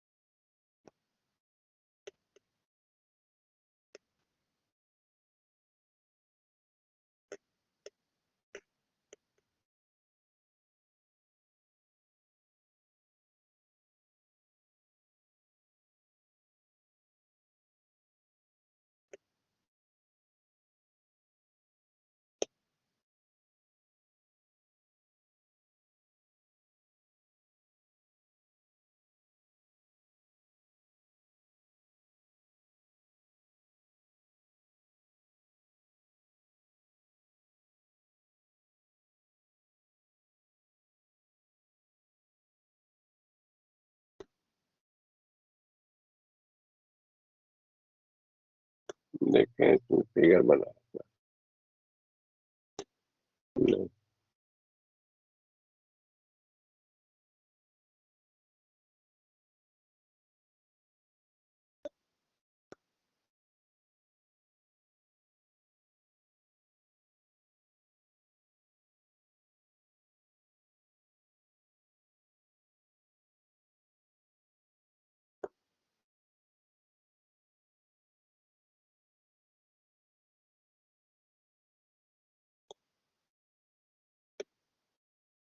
देखो,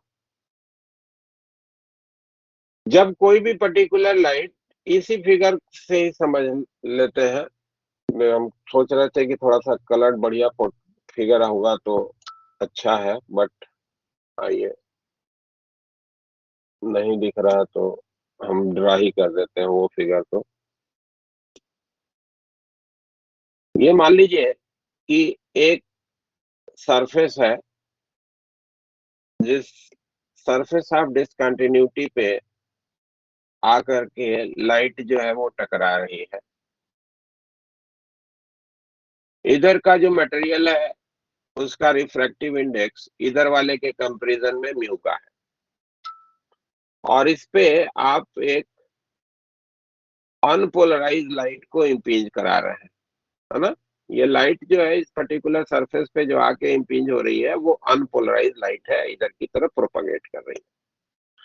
तो आपको मालूम है भाई कि जब किसी भी सरफेस ऑफ डिसकंटिन्यूटी पे लाइट आकर के टकराती है तो पार्ट ऑफ द एनर्जी जो है वो रिफ्लेक्ट बैक हो जाती है, लॉ ऑफ रिफ्लेक्शन को फॉलो करते हुए, और पार्ट ऑफ द एनर्जी जो है दूसरे मीडियम में ट्रांसमिट कर जाती है ना। दोनों फिनोमिना होती है। हेलो। Yes yes sir. अब मान लो कि ये अनपोलराइज लाइट है जो कि आपने इस पे इम्पिंज कराया है, तो आपको मिलता क्या है कि अगर मान लो कि हम इस अनपोलराइज लाइट को हम अपने जो रैंडम वेरिएशन है उसको, फील्ड को हम दो कंपोनेंट के रूप में दिखा रहे हैं, है ना। एक तो जिस प्लेन में ये लाइट ट्रेवल करते हुए जा रही है उसी प्लेन का ये कंपोनेंट, एक ये कंपोनेंट हो गया इलेक्ट्रिक फील्ड का, और दूसरा इसके परपेंडिकुलर वाला ये डॉट के रूप में दिखा दिया। ये दो कंपोनेंट हो गए लाइट के, जिसके रूप में हम अपने लाइट का रिप्रेजेंटेशन कर रहे हैं, ठीक है। अनपोलराइज लाइट है तो एक इसका इस डायरेक्शन में कंपोनेंट भी एग्जिस्ट करेगा, एक इधर की तरफ भी कंपोनेंट एग्जिस्ट करेगा, होगा ना। यस। ऑब्जर्वेशन क्या मिलता है, ये ऑब्जर्वेशन है, प्रैक्टिकल ऑब्जर्वेशन। ऑब्जर्वेशन क्या मिलता है कि जो reflected part of the energy है उसमें वो कंपोनेंट जो कि प्लेन ऑफ प्रोपागेशन के परपेंडिकुलर डायरेक्शन का है वो स्ट्रांगली रिफ्लेक्ट होता है एज कंपैरिजन टू वो कंपोनेंट जो कि प्लेन ऑफ प्रोपागेशन का है, ठीक है। प्रैक्टिकल ऑब्जर्वेशन क्या है कि ये जो परपेंडिकुलर इधर वाला डायरेक्शन का जो कंपोनेंट है वो स्ट्रांग रिफ्लेक्शन शो करता है, तो इसको हमने एक थोड़ा बड़े डॉट के रूप में दिखाया, और ये वाले कंपोनेंट को छोटा दिखाने के लिए हमने इसको छोटा लाइन, छोटा एरो दिखा दिया, ठीक है। तो प्रैक्टिकल ऑब्जर्वेशन क्या मिलता है कि वो कंपोनेंट जो कि propagation of plane of propagation के परपेंडिकुलर डायरेक्शन का फील्ड कंपोनेंट है वो स्ट्रॉन्ग रिफ्लेक्शन रखता है एज कंपैरिजन टू जो फील्ड का कंपोनेंट अलोंग द प्लेन है, ठीक है भाई। और जो रिफ्रैक्टेड लाइट है उसमें आपको मिलता है कि जो कंपोनेंट प्लेन के अलोंग का है वो कंपोनेंट स्ट्रॉन्ग रिफ्रैक्शन शो करता है एज कंपैरिजन टू वो कंपोनेंट जो कि उसके परपेंडिकुलर का है। तो ये वाला डॉट छोटा दिखा दिया है, ये लाइन लंबी दिखा दी, ठीक है। Yes sir. इसको नोट भी कर लो, केवल फिगर से नहीं समझ में हो सकता है आवे तो नोट भी कर लो। इफ अनपोलराइज लाइट लिखता हूं, if A unpolarised light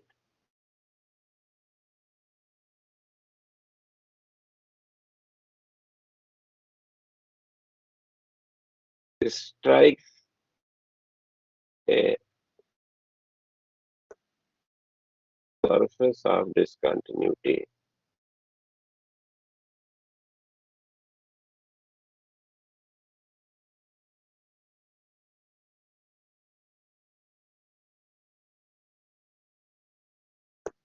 it has been observed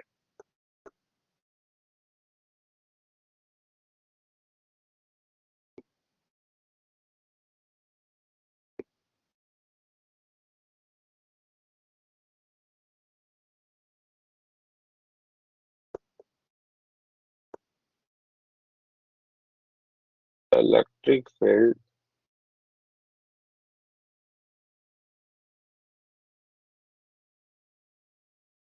component which is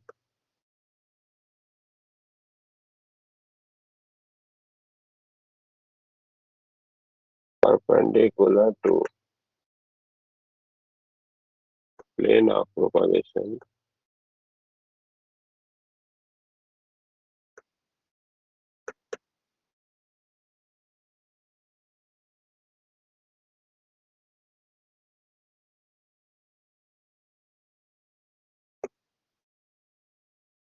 is strongly reflected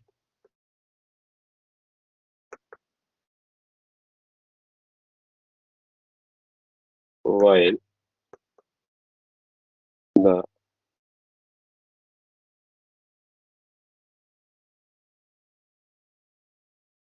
component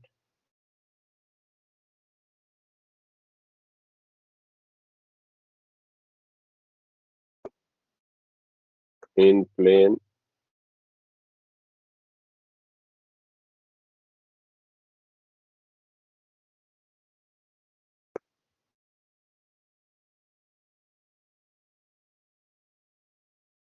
weakly reflected.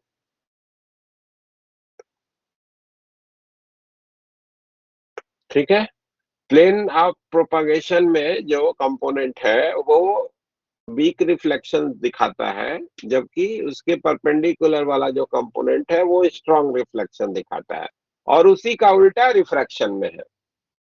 ठीक है,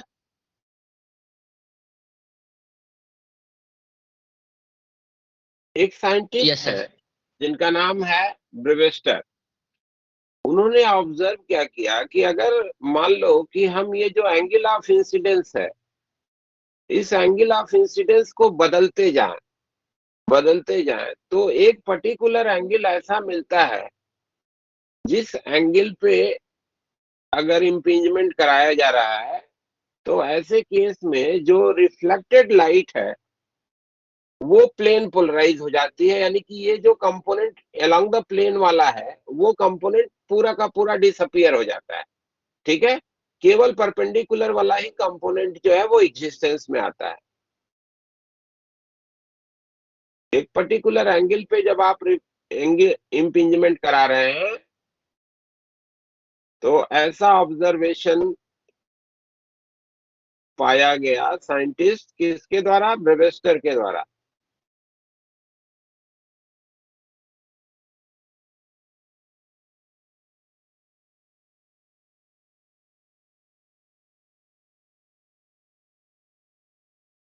ये अनपोलराइज लाइट को दिखा दिया,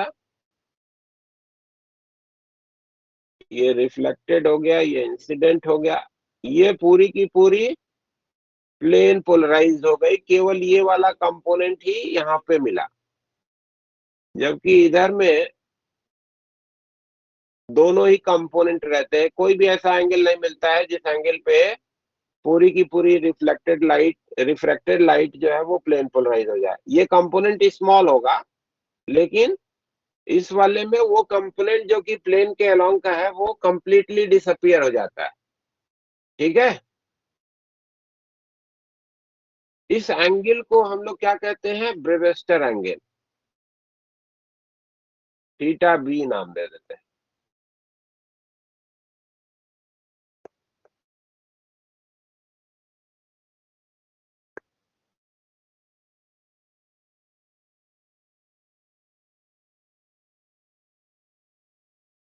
observe that for a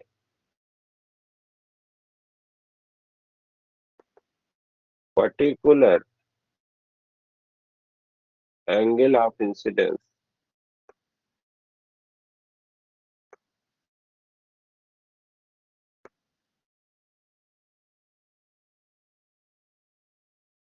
reflected light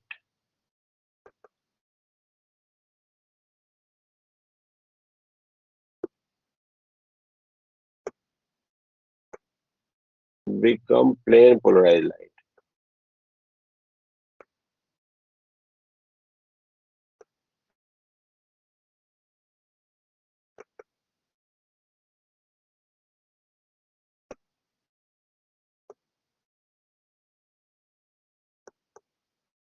This angle of incidence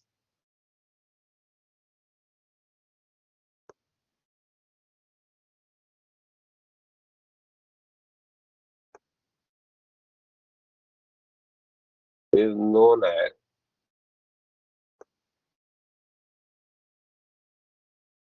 Brevester's angle.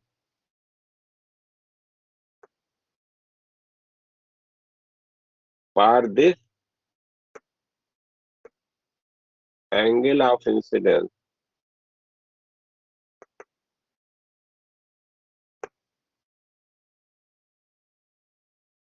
reflected and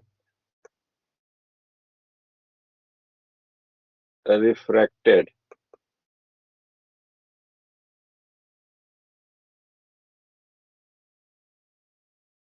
light ray are at an angle 90 degree. ठीक है ना? ऐसा उन्होंने ऑब्जर्व किया क्या कि एक पर्टिकुलर एंगल ऑफ इंसिडेंस जिसके लिए कि ये दोनों के बीच का जो ये एंगल है ना, रिफ्रैक्टेड रे और रिफ्लेक्टेड रे के बीच का जब एंगल 90 का हो जाता है तो उस केस में जो रिफ्लेक्टेड लाइट है वो पूरा का पूरा प्लेन पोलराइज हो जाती है। ठीक है, और उसका प्लेन ऑफ पोलराइजेशन क्या होता है? In the direction perpendicular to the plane of propagation. ठीक है, उस डायरेक्शन Yes, में yes, sir. पूरी की पूरी प्लेन पोलराइज लाइट हो जाती है। तो इस एंगल को नाम दिया गया ब्रेविस्टर एंगल, इन्हीं के ऑनर में जिन्होंने ये ऑब्जर्वेशन बनाया था। ठीक है, और इस एंगल को लिखने का इंफॉर्मेशन क्या बनेगा, उसको आप ब्रेविस्टर लॉ बोलते हैं। ठीक है, अगर ये वाला एंगल 90 का हो गया भाई, तो ये वाला एंगल को अगर आप देखो तो 90 माइनस का थीटा भी लिखा जाएगा,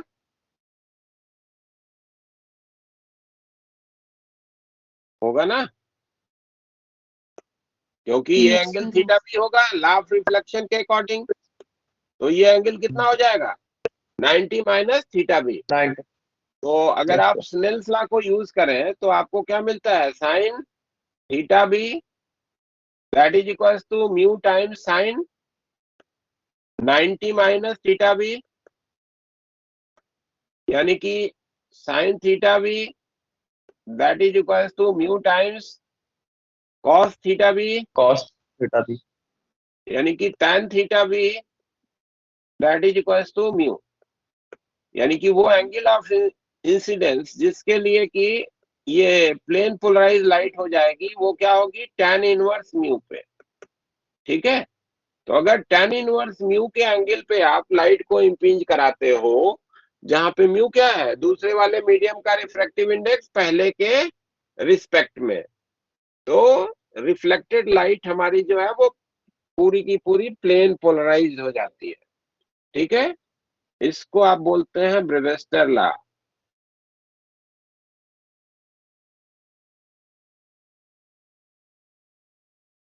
है ना?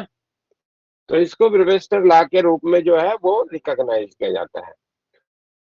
अब देखो हो क्या रहा है, जैसे माउंटेनियर को क्यों जो है वो पोलराइज यूज करने से एडवांटेज मिल रहा है? जब लाइट रे सन से जो आ रही है वो बर्फ पे पड़ती है, तो बर्फ से जो है वो उसका रिफ्लेक्शन होता है। ठीक है ना। Yes, sir. बर्फ जो रिफ्लेक्शन हो रहा है उसमें मेजर पोर्शन आपको दिख रहा है कि ये वाला है, ये वाला कंपोनेंट मेजर है, ये वाला कंपोनेंट छोटा है। और आपको सामान्य रूप से मालूम भी है कि बर्फ जो है वो काफी ब्रिलियंट दिखता है, काफी ब्राइट दिखता है ना। Visual Yes, sir. विजन के Yes, sir. लिए वो major portion of the energy को वो रिफ्लेक्ट बैक करता है। ठीक है, तो काफी चमकीला दिखता है। तो डायरेक्ट अगर आप उसको देखोगे तो आंखें आपकी जो है वो बंद हो जाएंगी। लेकिन इसमें क्या दिख रहा है आपको कि एक पर्टिकुलर जो कंपोनेंट है वो तो ज्यादा रिफ्लेक्ट हो रहा है, दूसरा वाला कंपोनेंट जो है वो कम रिफ्लेक्ट हो रहा है। तो अगर आप जो पर्सन इधर व्यू कर रहा है वो क्या करे कि एक ऐसा पोलराइड यूज कर ले जिसका ट्रांसमिशन एक्सिस जो है वो इसके परपेंडिकुलर हो जाए, है ना। यहाँ पे अगर मान लो कि पोलराइड ग्लास पहन लिया है वो आदमी, और उसका ट्रांसमिशन एक्सिस जो है इस वाले जो डायरेक्शन है जिधर में major portion of the energy वो रिफ्लेक्ट बैक कर रहा है उसके परपेंडिकुलर इसका ट्रांसमिशन एक्सिस हो गया, तो क्या होगा, ये वाला पार्ट एब्जॉर्ब हो जाएगा। तो इधर में जो एनर्जी जाएगी जो पर्सन के आंख में इंटर करेगी वो केवल ये वाला कंपोनेंट करेगी। Yes sir. तो कम एनर्जी इंटर करेगी तो वो ब्रिलियंस, वो जो ग्लेयर आप फील कर रहे हैं वो ग्लेयर आपको कम महसूस होगा ना, ग्लेयर नहीं होगा, वो सामान्य आपको जो है वो लाइट की तरीके से, सामान्य इल्यूमिनेशन की तरीके से आपको दिखेगा। ठीक है, तो ग्लेयर से बचना है तो उसके लिए क्या करते हैं, ये पर्टिकुलर जो माउंटेनियर्स है वो पोलराइड ग्लास को जो है वो पहन करके माउंटेनियरिंग करते हैं। ठीक है, सेम इंफॉर्मेशन जब आपका जो है वो लाइट आकर के टकरा रही है, भाई सामने से आने वाली गाड़ी है, सामने से जो लाइट आ रही है उसमें उसका पार्शियल जो है वो पोलराइजेशन हो गया है। पार्शियल पोलराइजेशन हो गया तो अगर आपने वो पर्टिकुलर ओरिएंटेशन अपने पोलराइड ग्लास का रखा है जिसका कि ये वाला कंपोनेंट जो है वो एब्जॉर्ब हो जाए, केवल ये वाला ही कंपोनेंट जो है वो आपकी आंखों में पहुंचे, तो सामने से आने वाली गाड़ी का जो ग्लेयर है वो कम होगा। ठीक है ना। तो जहां भी रिफ्लेक्शन या रिफ्रैक्शन के करस्पॉन्डिंग जो है वो पोलराइजेशन या पार्शियल पोलराइजेशन हो रहा है, वहां पे अगर ग्लेयर से बचना है तो you can use the Polaroid glass. Yes, sir. ठीक है भाई, ओके।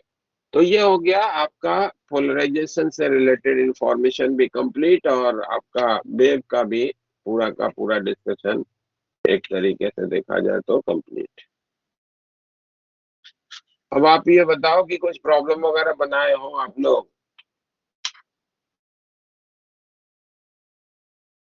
सर इसमें डॉपलर इफेक्ट भी है। डॉपलर इफेक्ट थोड़ी लाइट का पड़ना,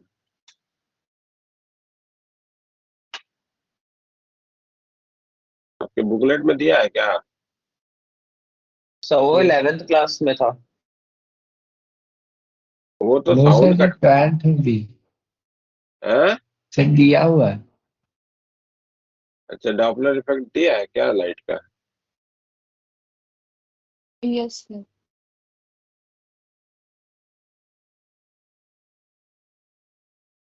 देखता हूँ कहाँ दिया है लाइट का डॉपलर इफेक्ट आपके बुकलेट में, किस पेज पे दिया है बेटा। हाँ दिया तो है, ये 163 पे दिया है, बट पढ़ना तो आपको डॉपलर इफेक्ट केवल जो है वो साउंड का ही है, लाइट का डॉपलर इफेक्ट तो पढ़ना नहीं है।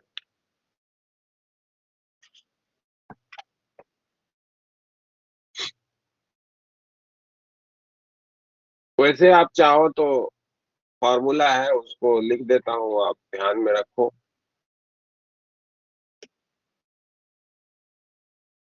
क्योंकि जो लाइट का डॉपलर इफेक्ट है उसका जो फॉर्मूला है जो आपको यहाँ पे लिख दिया है डायरेक्ट, वो फॉर्मूला जो है आप डराइव नहीं कर पाओगे, कारण कि ये इसमें जो है वो यूज होता है रिलेटिविटी का प्रिंसिपल।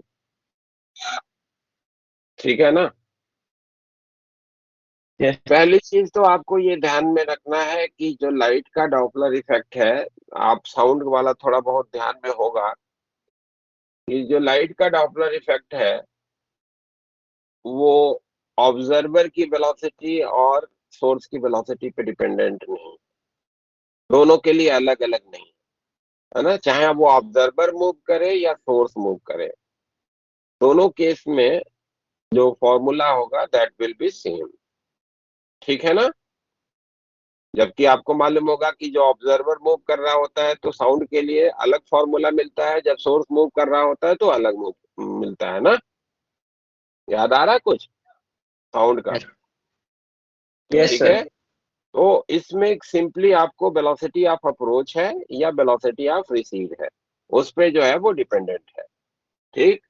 तो जो फ्रीक्वेंसी ऑब्जर्व्ड है उसको अगर लिखना है तो फ्रीक्वेंसी जो ऑब्जर्व्ड है, जो इमिटेड सोर्स की फ्रीक्वेंसी है, square root of C plus V upon C minus V से लिखा जाएगा, where C is the velocity of light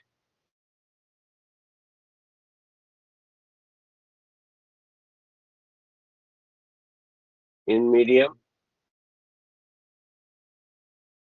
और वी जो है वो वेलोसिटी ऑफ अप्रोच है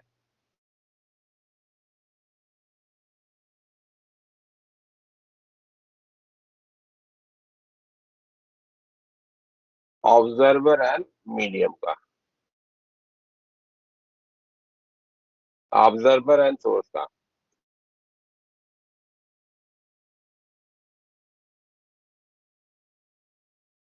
एफ नॉट जहां पे फ्रीक्वेंसी ऑफ द सोर्स है,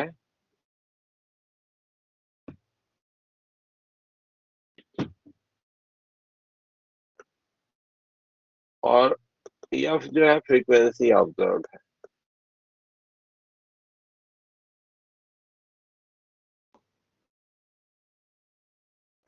ठीक है।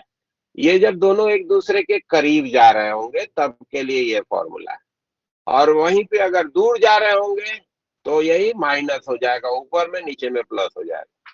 तो v equals to F equals to F nought C minus का v सी प्लस का v। ठीक है। यहाँ पे v जो हो गया वो वेलोसिटी ऑफ सेपरेशन है, velocity of separation of observer and source.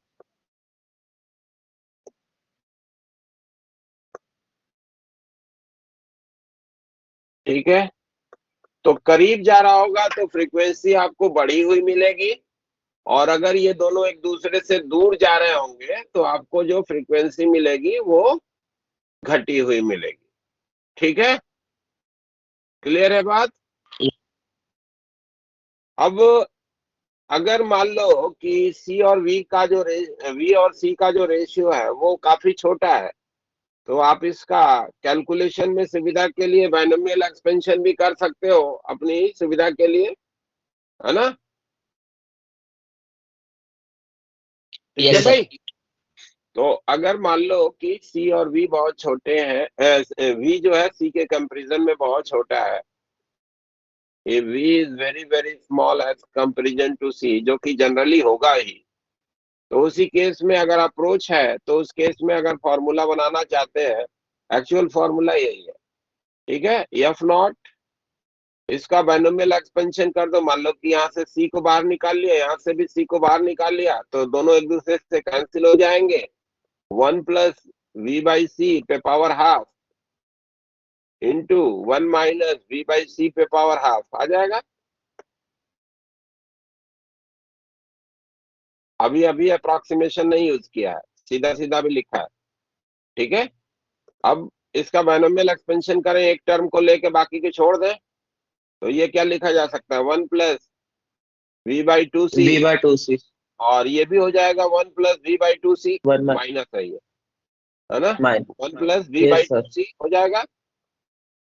अब वी बाई सी बहुत छोटा है, तो इन दोनों का जो मल्टीप्लीकेशन आएगा वो और भी छोटा हो जाएगा, तो वो टर्म छोड़ दें, तो एफ को लिखने का इंफॉर्मेशन हो जाएगा f naught 1 plus we by c, है ना। तो ये हम फॉर्मूला यूज कर सकते हैं फ्रीक्वेंसी ऑब्जर्व को लिखने के लिए, जब हमारा जो है सोर्स अप्रोच कर रहा होगा, ठीक है, और रिसीड कर रहा होगा तो यही माइनस आ जाएगा ना भाई। Yes sir.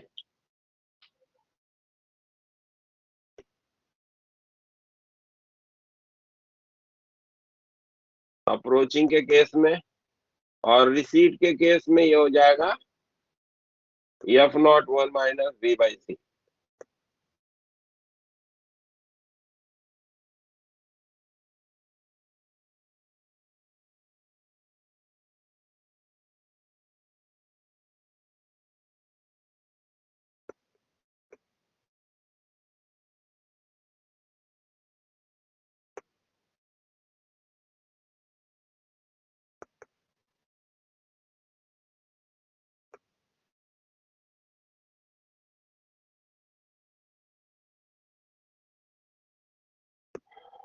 ठीक है, तो ये तो फ्रीक्वेंसी के करस्पॉन्डिंग हो गया। वेवलेंथ वाला क्या भी इंफॉर्मेशन आप चाहो तो ध्यान में रख सकते हो भाई।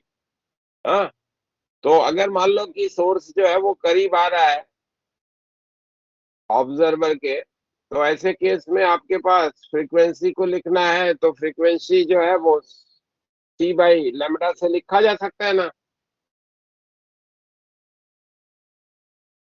तो C divided by lambda that is equal to C divided by lambda nought 1 plus B by C approach के केस में। तो हमारा इंफॉर्मेशन क्या हो जाएगा, लेमडा जो है वो लिखा जा सकता है lambda nought 1 plus we by C to the power minus का 1 लिख सकते हैं।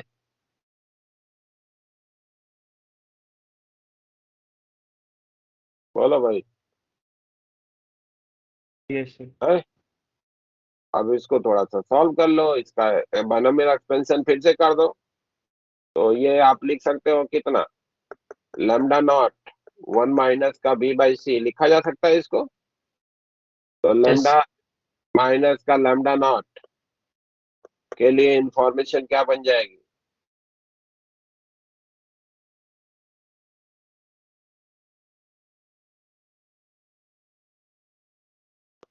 माइनस का B by C into lambda nought बन जाएगा। यस तो जो वेवलेंथ में इंक्रीमेंट आया, जो लाइट आप ऑब्जर्व कर रहे हैं, वो आपका minus of B by C lambda nought लिखा जाएगा।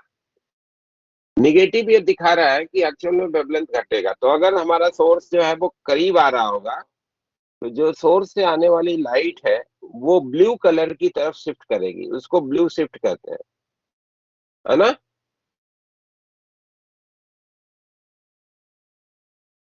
ब्लू शिफ्ट व्हेन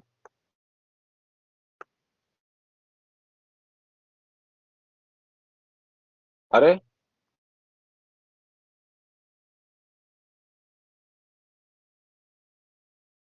लैम्डा आपको छोटा मिला ना, निगेटिव आया तो yes blue shift when source is approaching.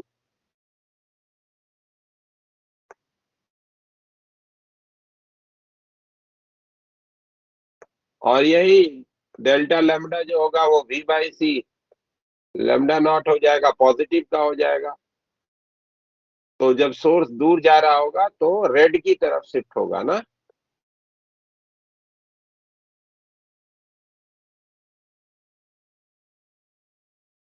When source is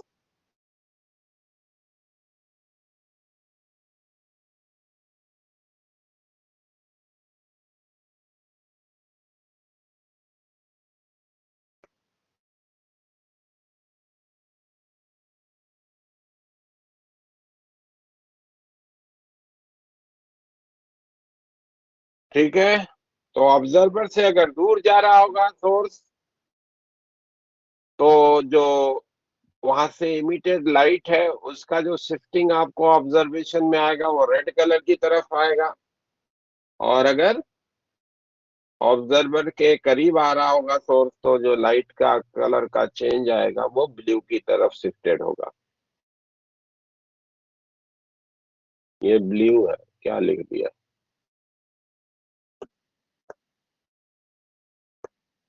blue shift when source is approaching. ठीक है, तो आप चाहो तो ये एज ए फॉर्मूला जो है वो ध्यान में रख सकते हो।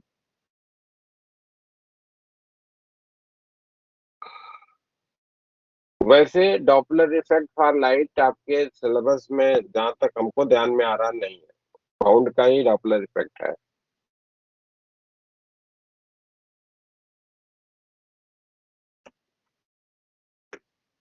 है ना?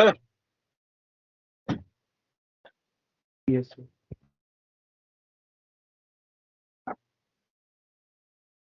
सर ये स्टार्टिंग में कॉर्ड दिया हुआ है, application of Huygens principle to study refraction and reflection. हाँ,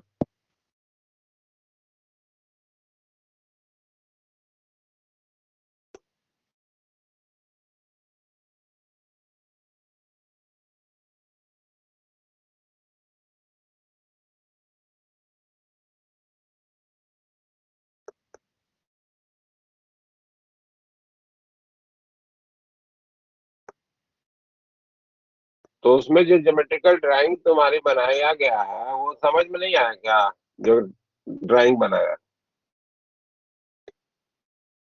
नो सर, आगे सर मतलब ये वही रे ऑप्टिक्स जैसा ही है। हाँ, ड्राइंग बनाई गई है उसके लिए कि कैसे हमारा जो वेवफ्रंट बेंड कर रहा है, तो कैसे जो है वो वेवफ्रंट का रिफ्लेक्शन हो रहा है, वो ड्राइंग बनाई गई है वेलोसिटी के करस्पॉन्डिंग।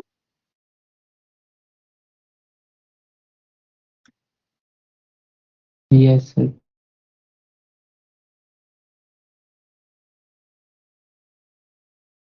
तो डायग्राम ही तो है केवल।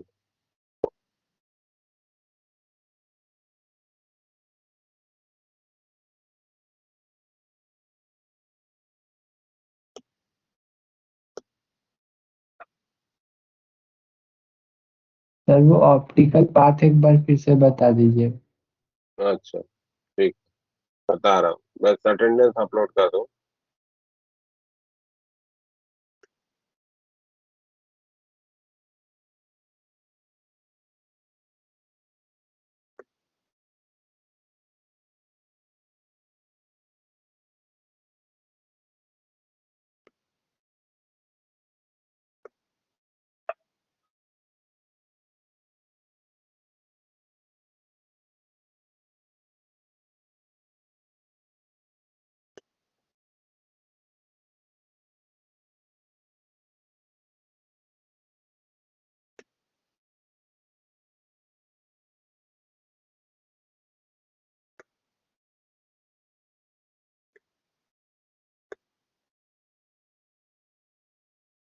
ये तो हो गया इसमें।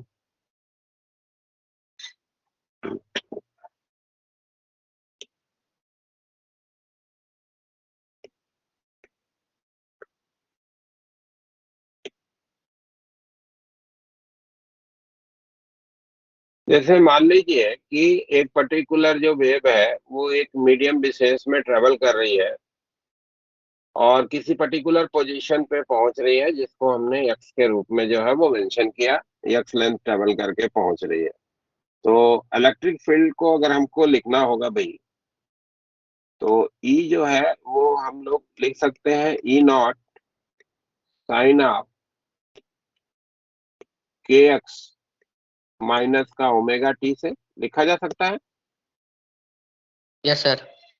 जहाँ पे के लिए आपके पास इंफॉर्मेशन क्या है भाई, कि के जो है वो हमारा डिफाइंड है, के को 2 पाई बाय लैम्डा कहते हैं, ओमेगा को जो है वो 2 पाई बाय न्यू के रूप में जो है वो आप रिकॉग्नाइज करते हैं, है ना?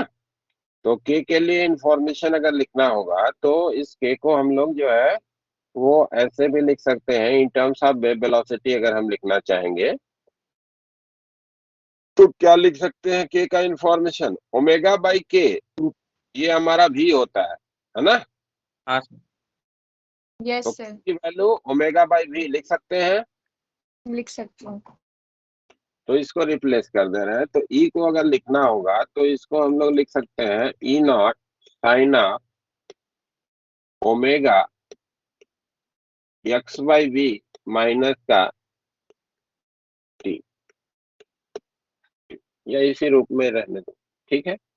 दूसरी वेव जो है, जो वहां पे पहुंच रही है, उस वेव के लिए अगर हमको पाथ लेंथ जो है वो एक्स प्लस डेल्टा एक्स का ट्रेवल करके पहुंची, एक्स प्लस डेल्टा एक्स का पाथ लेंथ इसने ट्रेवल करके वहां पे अपना अपीयरेंस लिया।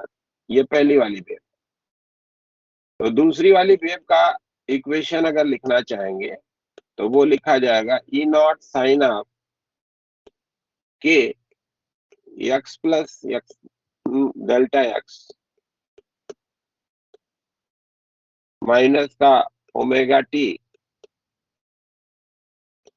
कब के लिए?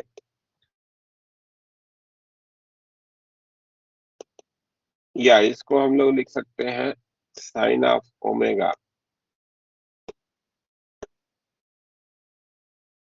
X plus delta X division में माइनस का। तो दोनों के बीच का अगर हमको फेज डिफरेंस लिखना है तो E naught sine of omega x by v minus का t plus delta x by v लिख सकते हैं। Yes sir.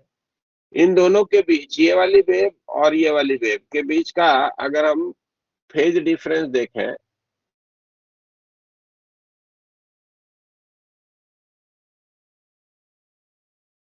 तो फेज डिफरेंस के लिए इंफॉर्मेशन क्या हो गया? ये लिखा जाएगा omega into delta X divided by V. This will yes be the phase difference. दोनों के बीच का फेज डिफरेंस ये होगा, यस सर, ओके। ठीक है। अब आपको मालूम है कि अगर वेव एक मीडियम से दूसरे मीडियम में जाती है तो उसकी फ्रीक्वेंसी पे कोई असर नहीं होता है। यस जो सर। वेव वेलोसिटी बदलती है that is only due to the change in the wavelength, yes sir. ठीक है। तो मान लो कि ये पर्टिकुलर v को अगर लिखना है तो v हम क्या लिख सकते हैं? c बाई म्यू से लिखा जाएगा। तो ओमेगा इंटू सी डेल्टा एक्स, सी के नीचे mu delta x, mu delta X divided by C लिखा जाएगा। ये path phase difference. Yes sir.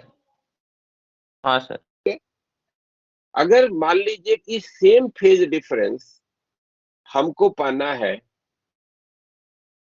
Vacuum में, जब हमारी वेव जा रही है तो वो कितना पाथ लेंथ के इक्विवेलेंट होगा? If we have to obtain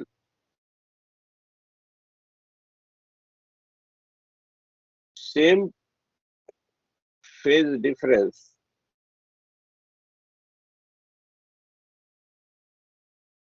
for a wave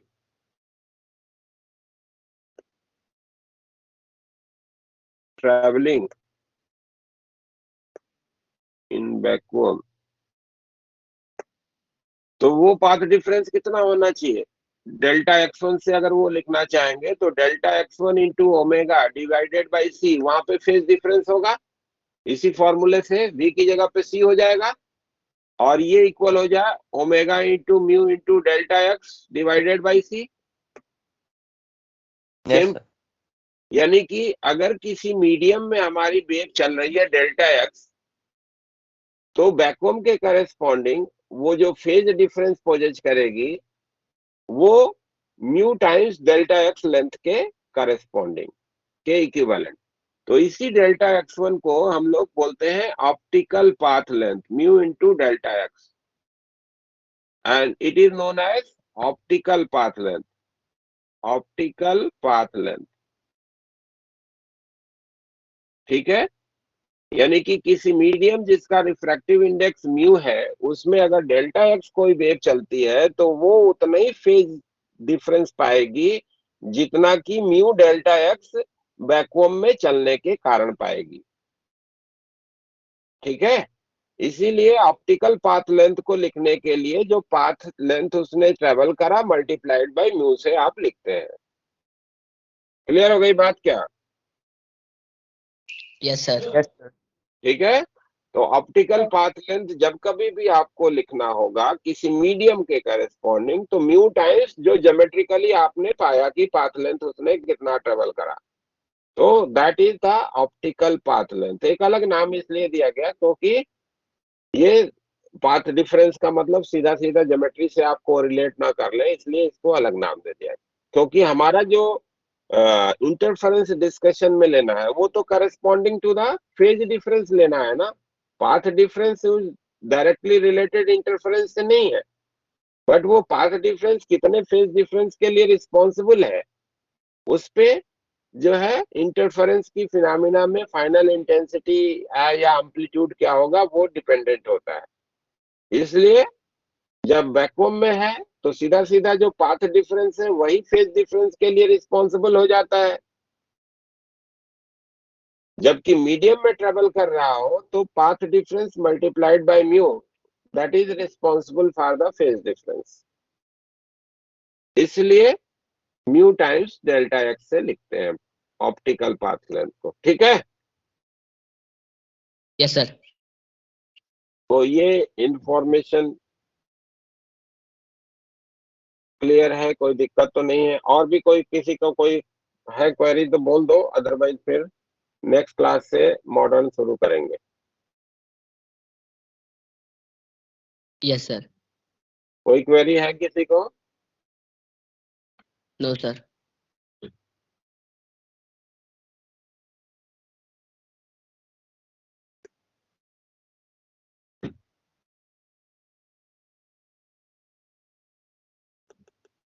thank you sir.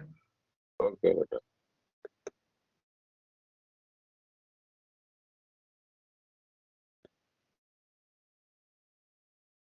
Thank you sir. Okay. Thank you sir.